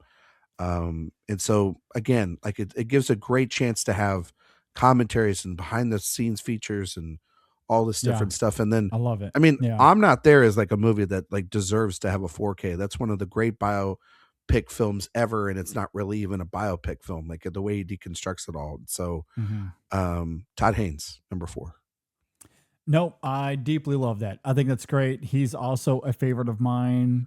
I would buy this day one as well. Carol, You would be like, that's mine. I don't care if it's $700. Like, give it to me. I mean, when I look at, this might be the case for all these filmmakers we talk about, to be fair, but yeah, Far From Heaven, I'm Not There, Carol, May December, those are among my favorite films of their given years.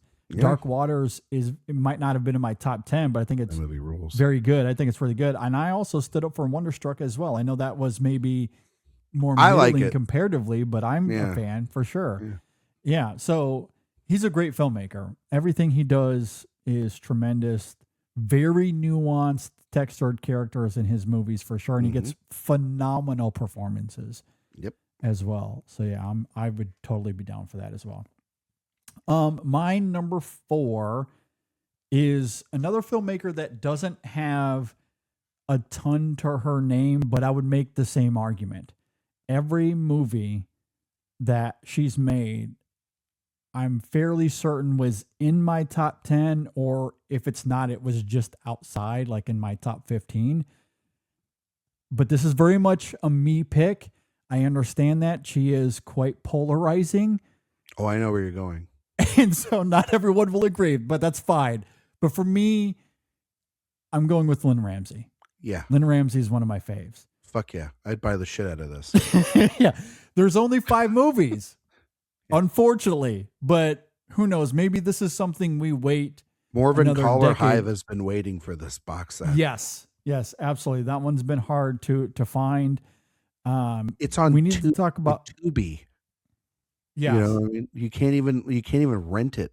You got to watch it on Tubi with an insane like cut to commercial for 2 minutes in the middle of like a very just like inappropriately dark scene. Like it's insane. Yeah, unless you go sail the high waters, of course.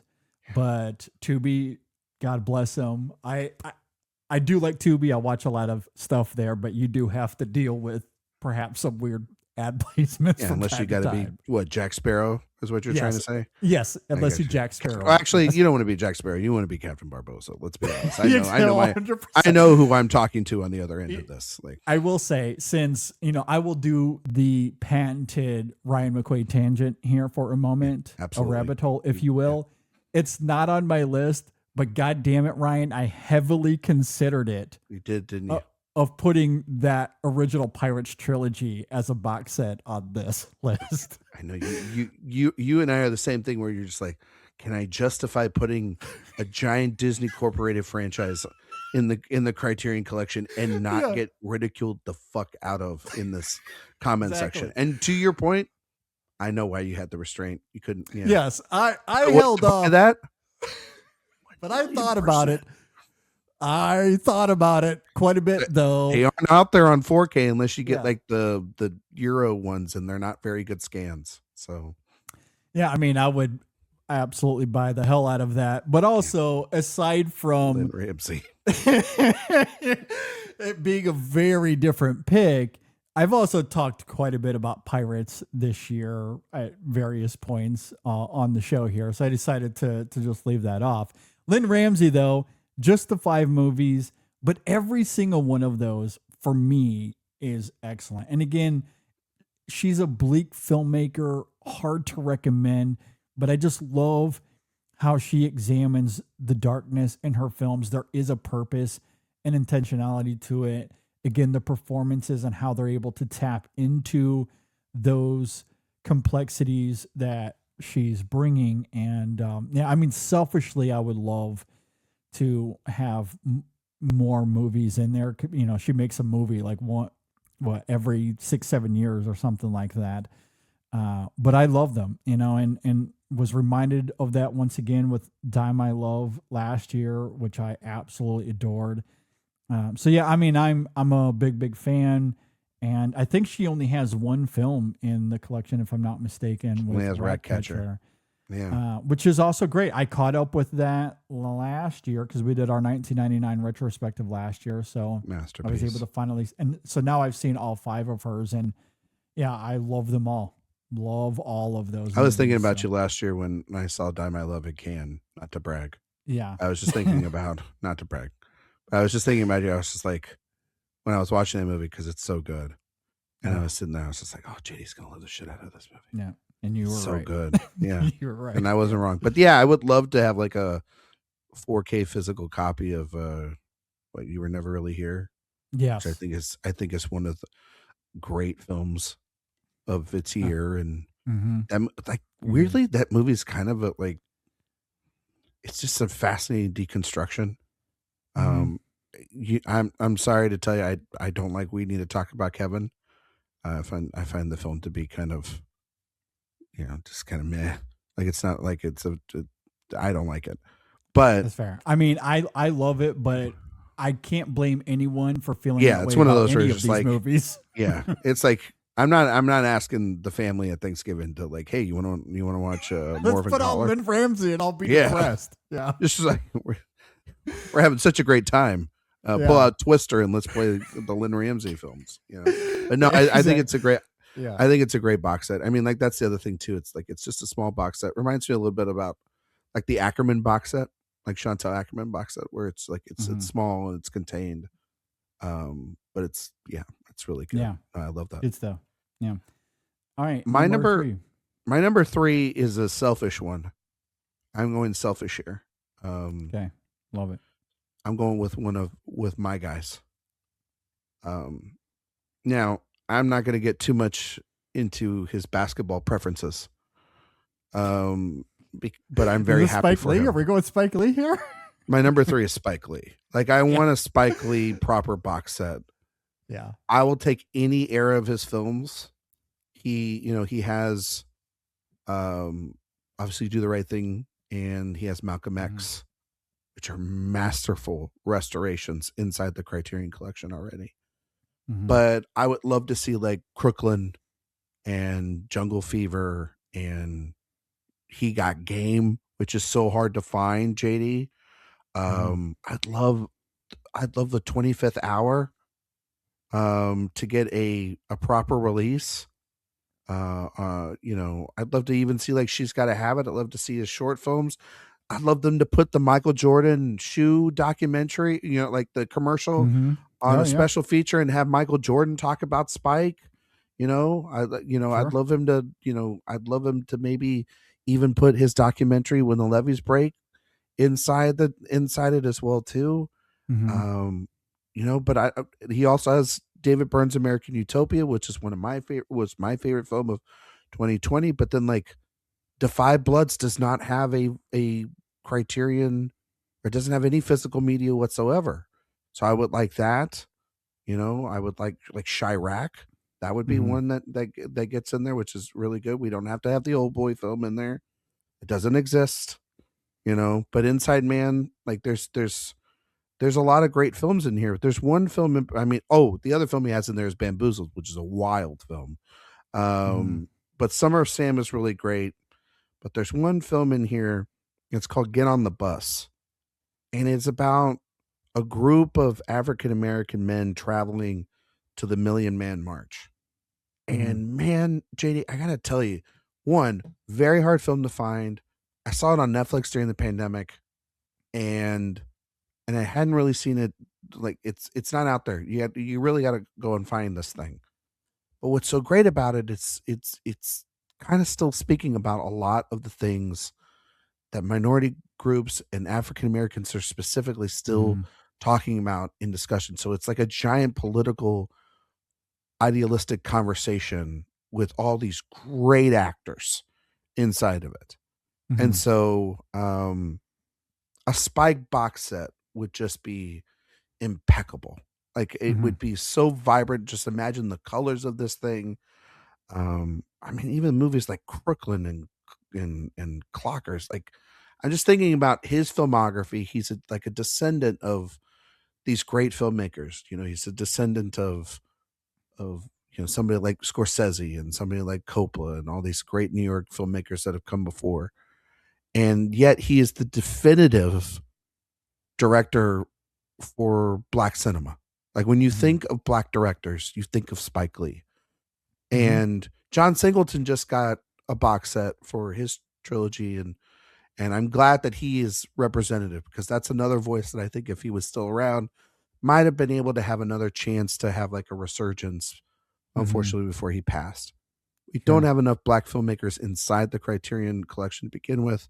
Spike's films are a vital part of, like, we don't have Ava DuVernay, we don't have Ryan Coogler, we don't have Barry Jenkins, we don't have all these voices if this guy didn't walk and talk and do the thing. So a full-on collection of Spike Lee's films, even the bad ones, because even inside the bad ones, they're still 1000% him. So Spike Lee, do the right thing, make the box set. Yeah, I don't know what the legal parameters would be, but it feels like this is inevitable, right? This has got to be inevitable. Like it feels like it. Yeah, it feels like it.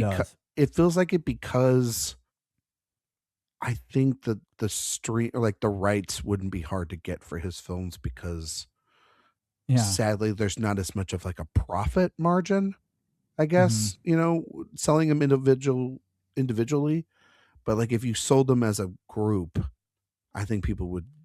I think run to the hills for this thing. Yeah, I agree. I think there would be an appetite for that. I mean, he's made some incredible movies, influential as you're talking about. It just feels like that is going to happen at some point. Has to. Oh yeah, has to. Yeah, Spike, I love that, and that's such a fascinating pick. Maybe a bit ironic given what my number 3 is. But I was also going to pose this to you as a bit of a question, because my number 3 here is a two-parter, in the sense that it's my number 2 is a two-parter. In the sense that it has to do with the movies that he's made, but I'm also projecting here. So this is also, maybe a box set we don't see for another 2 or 3 decades, but something that we will want 100%. This is something that we will 1000% want. You're calling your shot for I'm calling 2 my decades shot. for So, now. yes, I like this. Okay. I will wanted accept to see it, if Your that was Honor. okay with you. I had a backup pick just in case. Judges, we'll take it. We'll take it. Okay. So yeah, this is me calling my shot, but completely ironic, because the filmmaker I'm going to bring up here, it absolutely has to do with Spike Lee being influential. In fact, they have worked together before as producers, because my number 3 is Jordan Peele. God bless you. Bless you. Jay and I were having this conversation the other day, because we were talking about when Peele's going to make his next movie. Yeah. And I said, I don't care who's coming out with the movie. Yeah. And in the same text as their good friend Sophia Simonello, and she went, and I think she even said, even PTA. And I went, kind of. Like, as much as I love PTA, I'm like, Peele is like, Peele's got the magic, man. Like, he's got the juice right now. Like, if you tell me if you give me the choice, walk over here and you see the next PTA movie, and walk over here to the right, and that was on the left. On the right over here is the new Jordan Peele movie. I might say, you know what? I think I'm going to watch that Jordan Peele movie. I think I might. Yeah. There's like it's tough. It is tempting. He's made that a very. He's made tough that one. kind of like. Now, obviously, everybody knows me. I'm probably going to go to the PTA movie, but there's going to be a But couple. you're gonna think about it. It is going to be me stewing in that Yes. back room Yes. scenario that I just created for Yes. myself, because I think he's genuinely. I mean, like, talk about it. Like, Get Out is an all-time cultural event. Yep. Us is an underrated masterpiece, in my opinion. And Nope is another top 5 film of this decade so far. Mhm. Yeah, I And mean, he's just got the finger on the pulse, man. Totally agree. I think you can make an argument that all 3 of those are the best film of their given year, especially Get Out and Nope. You could rearrange those however you want. Maybe your favorite film is Nope. Maybe it's Get Out.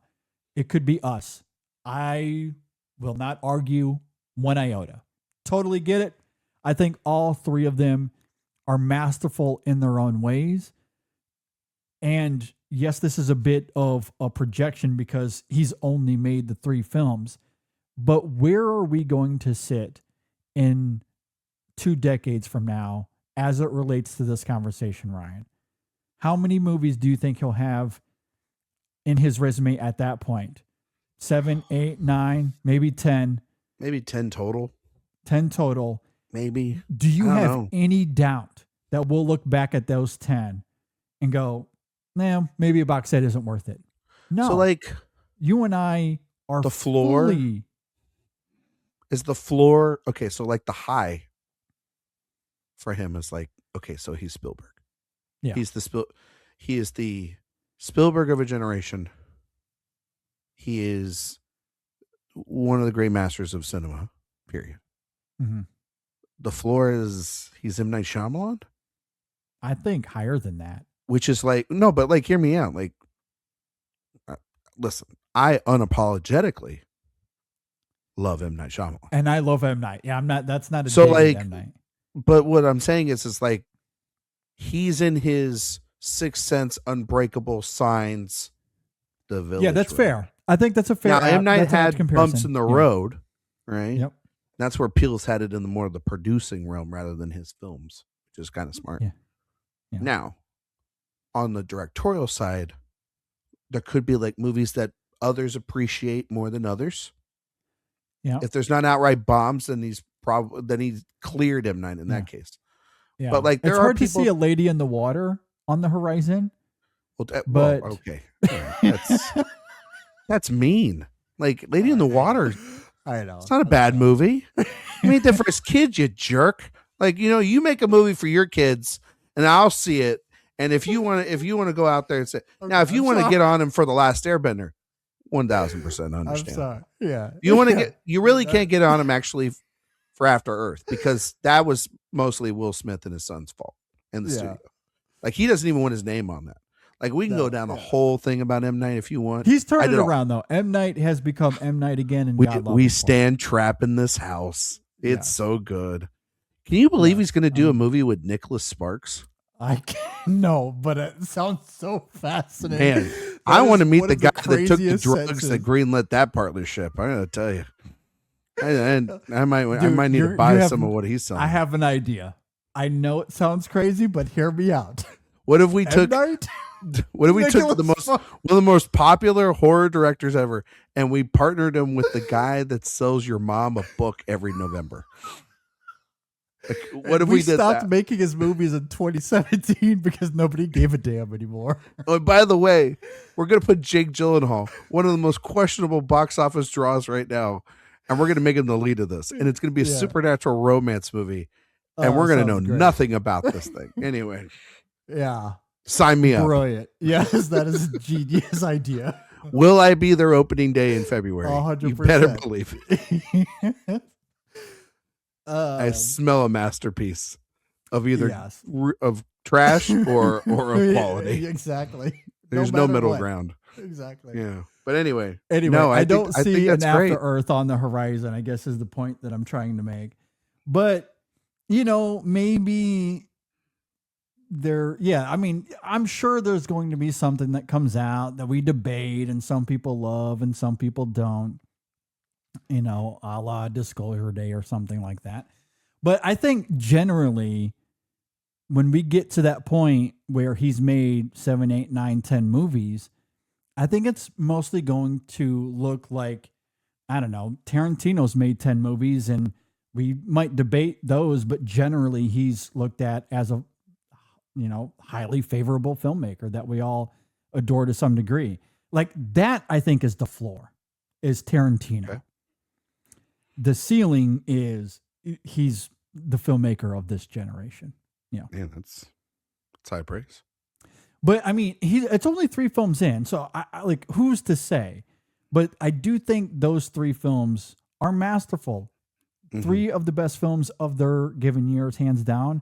As far as I'm concerned, they all should have been nominated for Oscars, maybe won Oscars, and I think he's on his way to becoming one of the best of his generation. And so, yeah, I mean, I think when it comes time to doing a box set for the Criterion, I think this is a no-brainer. And it's why I thought it would be a fun pick to have here. I think it's a good pick.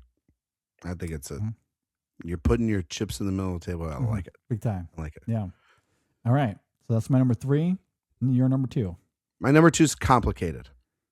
All right. But one of the great collaborations in cinema and stage history is the relationship between Mike Nichols and Elaine May. Mm-hmm.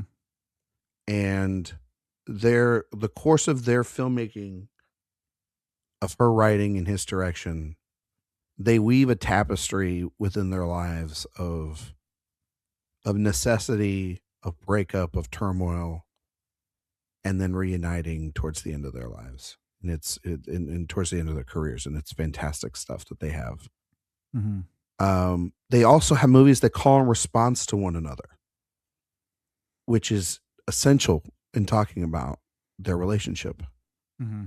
So Elaine May and Mike Nichols, they have these a lot of films, JD, that speak to one another, but also are a lot of films that you can't find.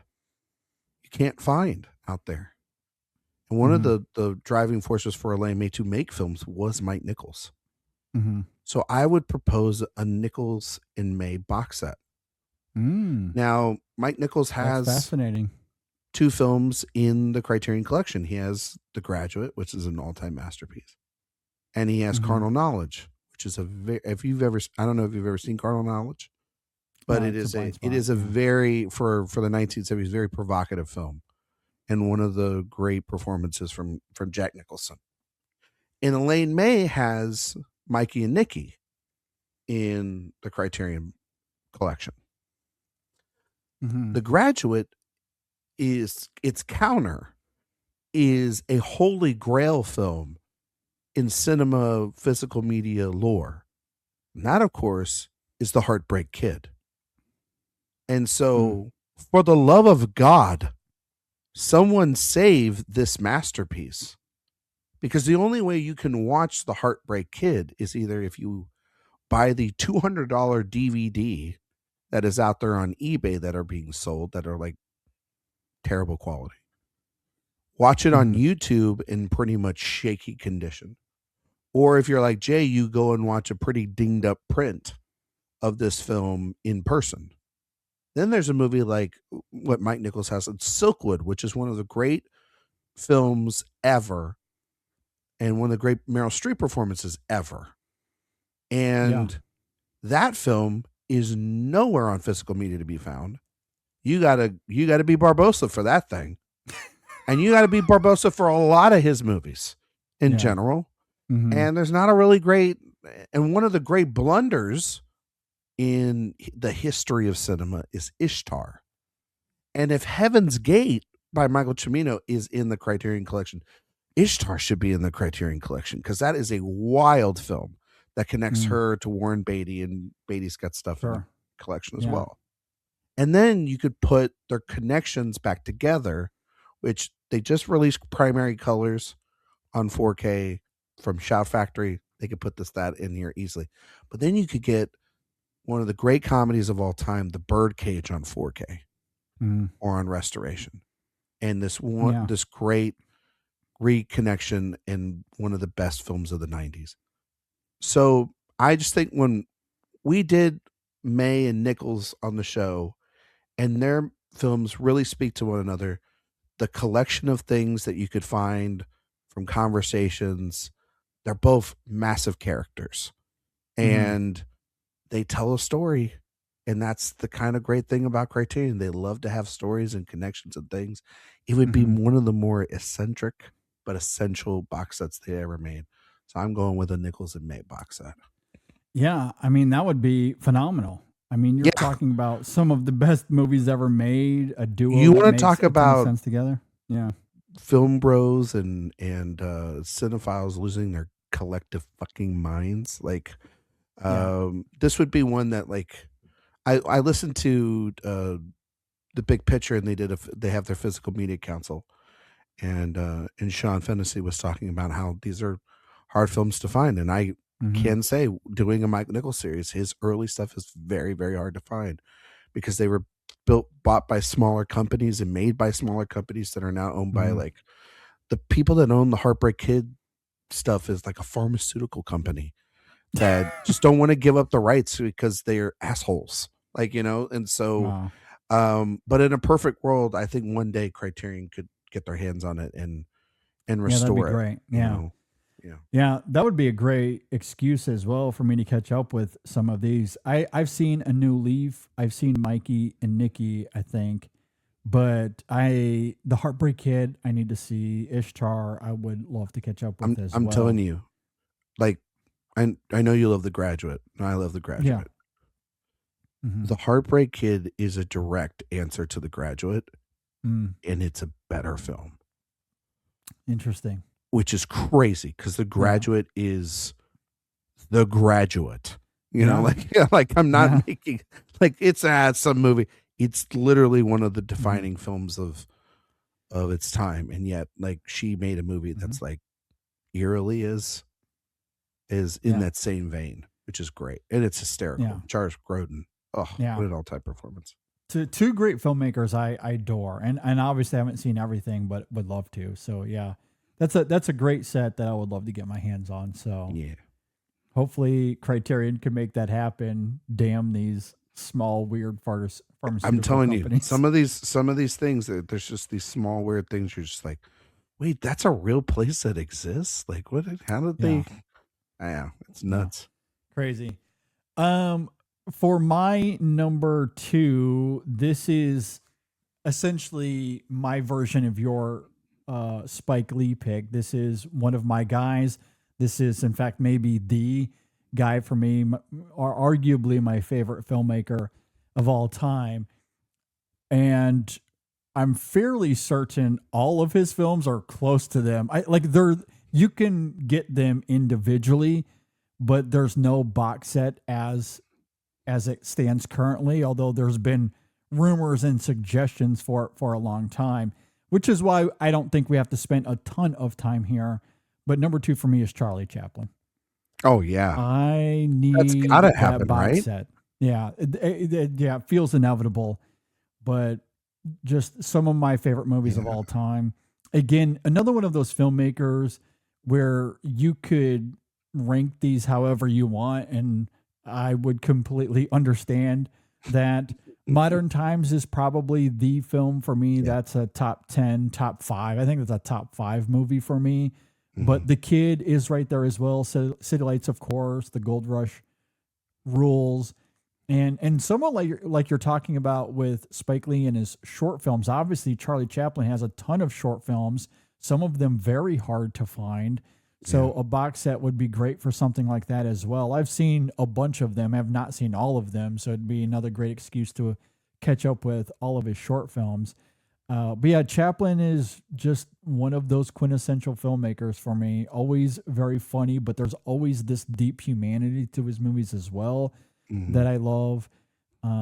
Yeah, just iconic. So I need that Chaplin box set immediately. I would buy it. I would double dip. That's the other Yeah, problem with box sets is you end up double dipping. yeah, I double dip the shit out of that. Like, there's no yeah, question. So, yeah, 100%. all Yeah, right. Chaplin, my dude. So that's my number 2. What do you have at number 1? My number one is if you are an old listener to the Extra Film podcast, Mm-hmm. you know exactly where I'm going. A revelation was born when we did a certain movie series on this podcast network, and some of those movies are found literally within inside the hallowed walls of the Criterion Collection. They're some of the best movies of the 1970s. It's a run of maybe the most important filmmaker, or my favorite filmmaker, Paul Thomas Anderson. And I am, of course, speaking about a box set for the great Robert Altman.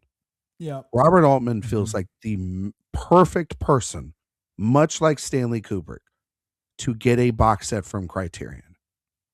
We're talking about a lot of films like Nashville and Three Women and McCabe and Miss Miller and The Player and a bunch of other films that are already in the collection.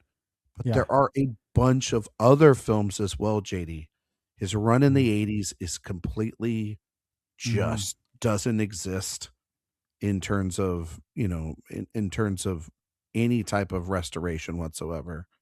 Movies like MASH and Brewster McCloud, which are early films before his stuff in the 70s, doesn't have really anything else. And there's movies in the 70s that I love, like Images, The Long Goodbye, California rules. Split. Yeah, also rules. The Brewster McCloud.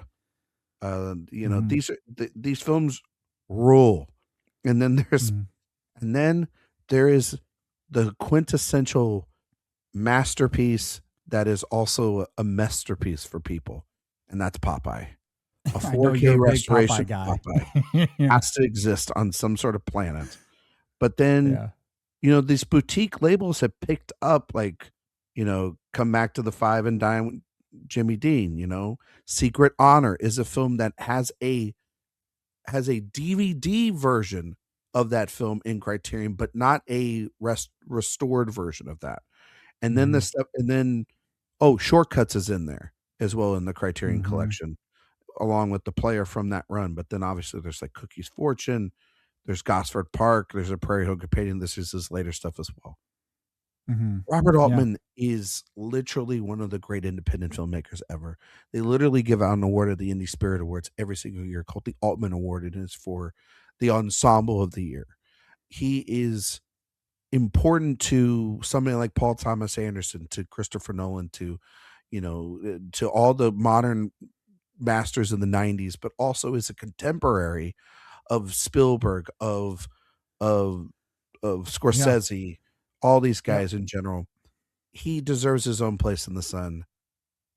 I love the guy, and I would spend $1,000 on a box set if I had to get this man's movies, because some of them are just so vital. Like McCabe Miss Miller to me is one of my top 10 favorite films ever.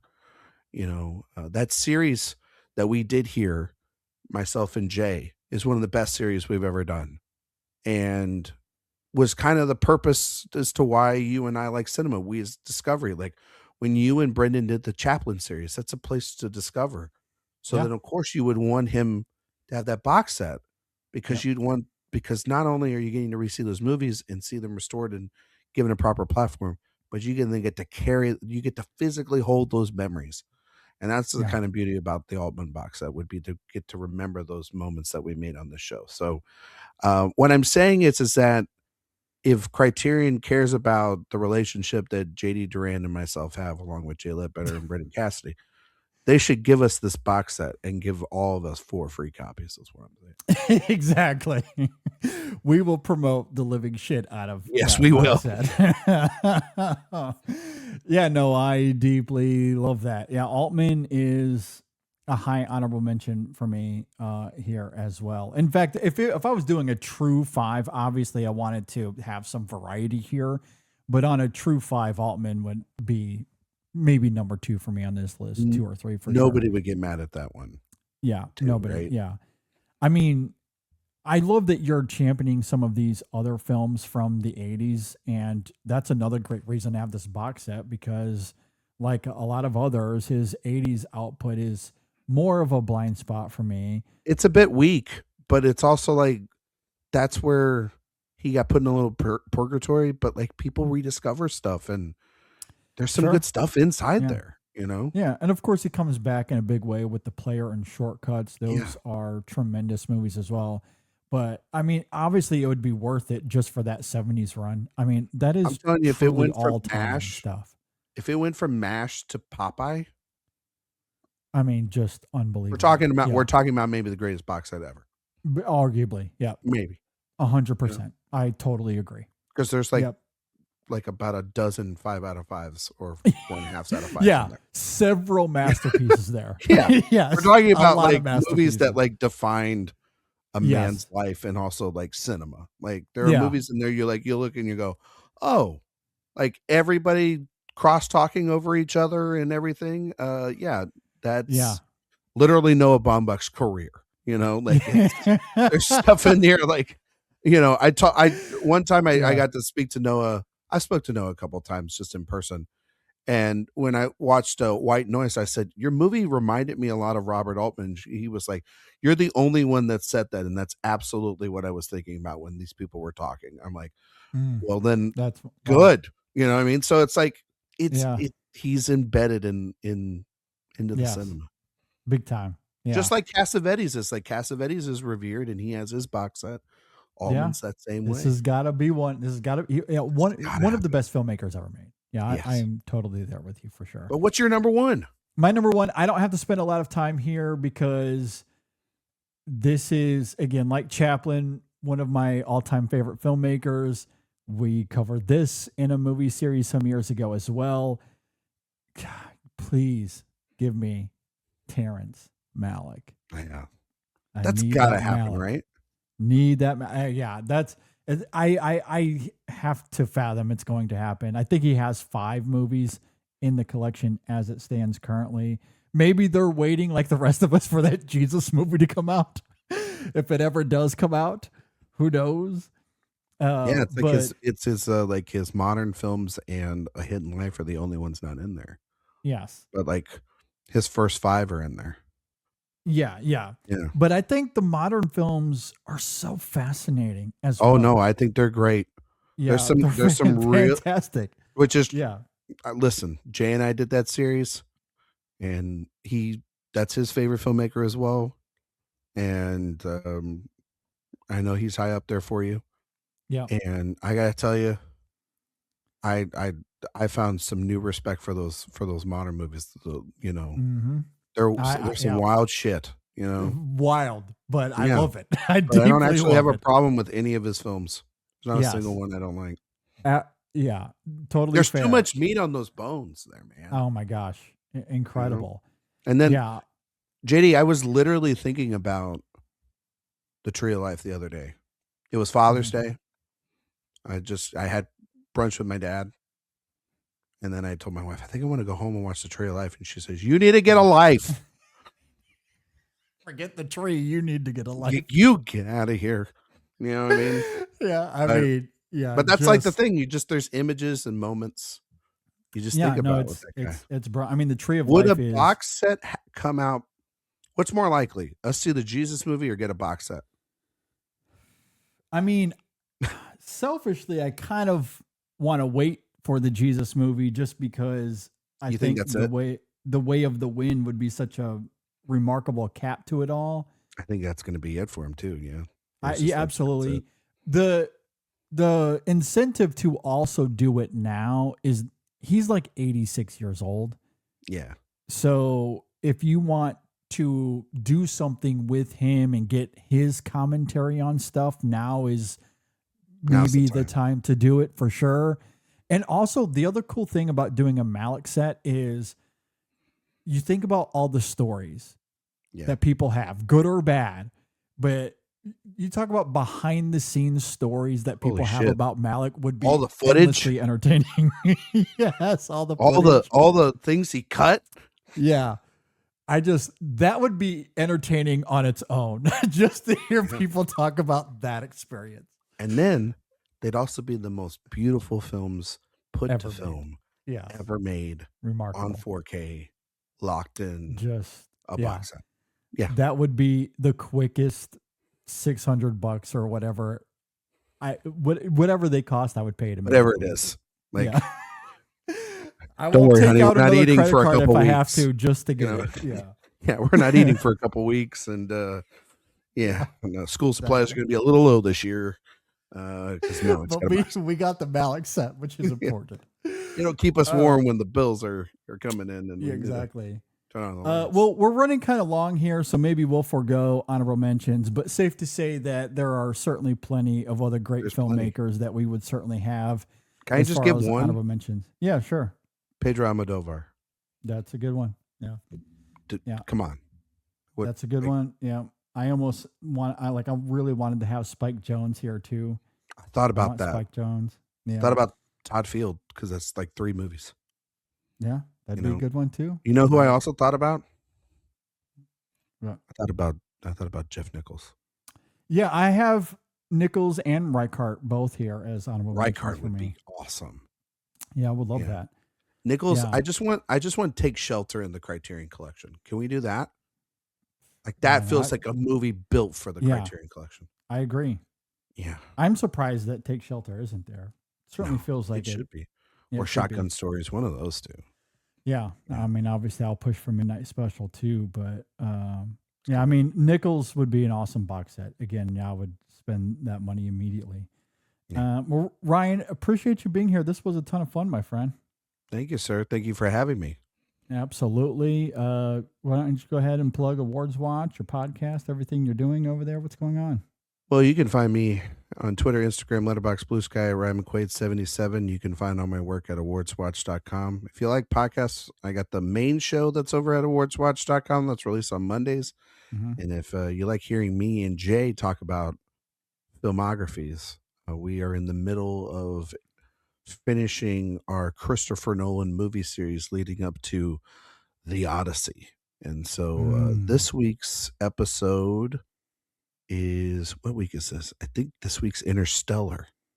Oh, Interstellar. A movie that JD and Jay totally love. And 100%. Call it a 5-star masterpiece, and have never once ever yelled at me about this movie at all. Nope, never. We've never argued about it ever. Spoiler alert, Jay still has the same feelings about it. Mine have only gotten stronger. We put 2 guests on that love that movie, and you know what? It worked out okay. It worked out the episode okay. was fine. Good to hear. I look forward to it. Can't wait for Brendan to see Interstellar after he becomes a parent. Yeah, I've told him I'm so curious. You get the bump. It gets a little bump for people. It does. Yeah, it definitely changes the perspective for sure. So, or you could just be like me and been there the whole time. You know, been there the whole time. Well, who knows? I mean, I watched it after Sam was born, and it only amplified my frustrations more. I know. So, who knows? I know. I'm like, when you're like, it only amplified, and I was like, your love for it? No, I hate it. You know? I mean, the things that I loved, it amplified my love for those things too. Yeah. But the other side of that is also true. So anyway, I still look forward to it. I appreciate you being here. This was a ton of fun. We have a couple of reviews out this week. We, of course, talk about Toy Story 5, and Megan and I also dive into The Death of Robin Hood. So those two are going to be out very soon. Toy Story is already out. The Death of Robin Hood is coming out later this week. And, of course, a new Chasing the Gold. Shadon will have a new episode out on Friday, so you can be on the lookout for that. With that said, really do appreciate you, Ryan. Thanks for listening, everybody. Thanks for listening, and we will see you next time on the In Session Film Podcast.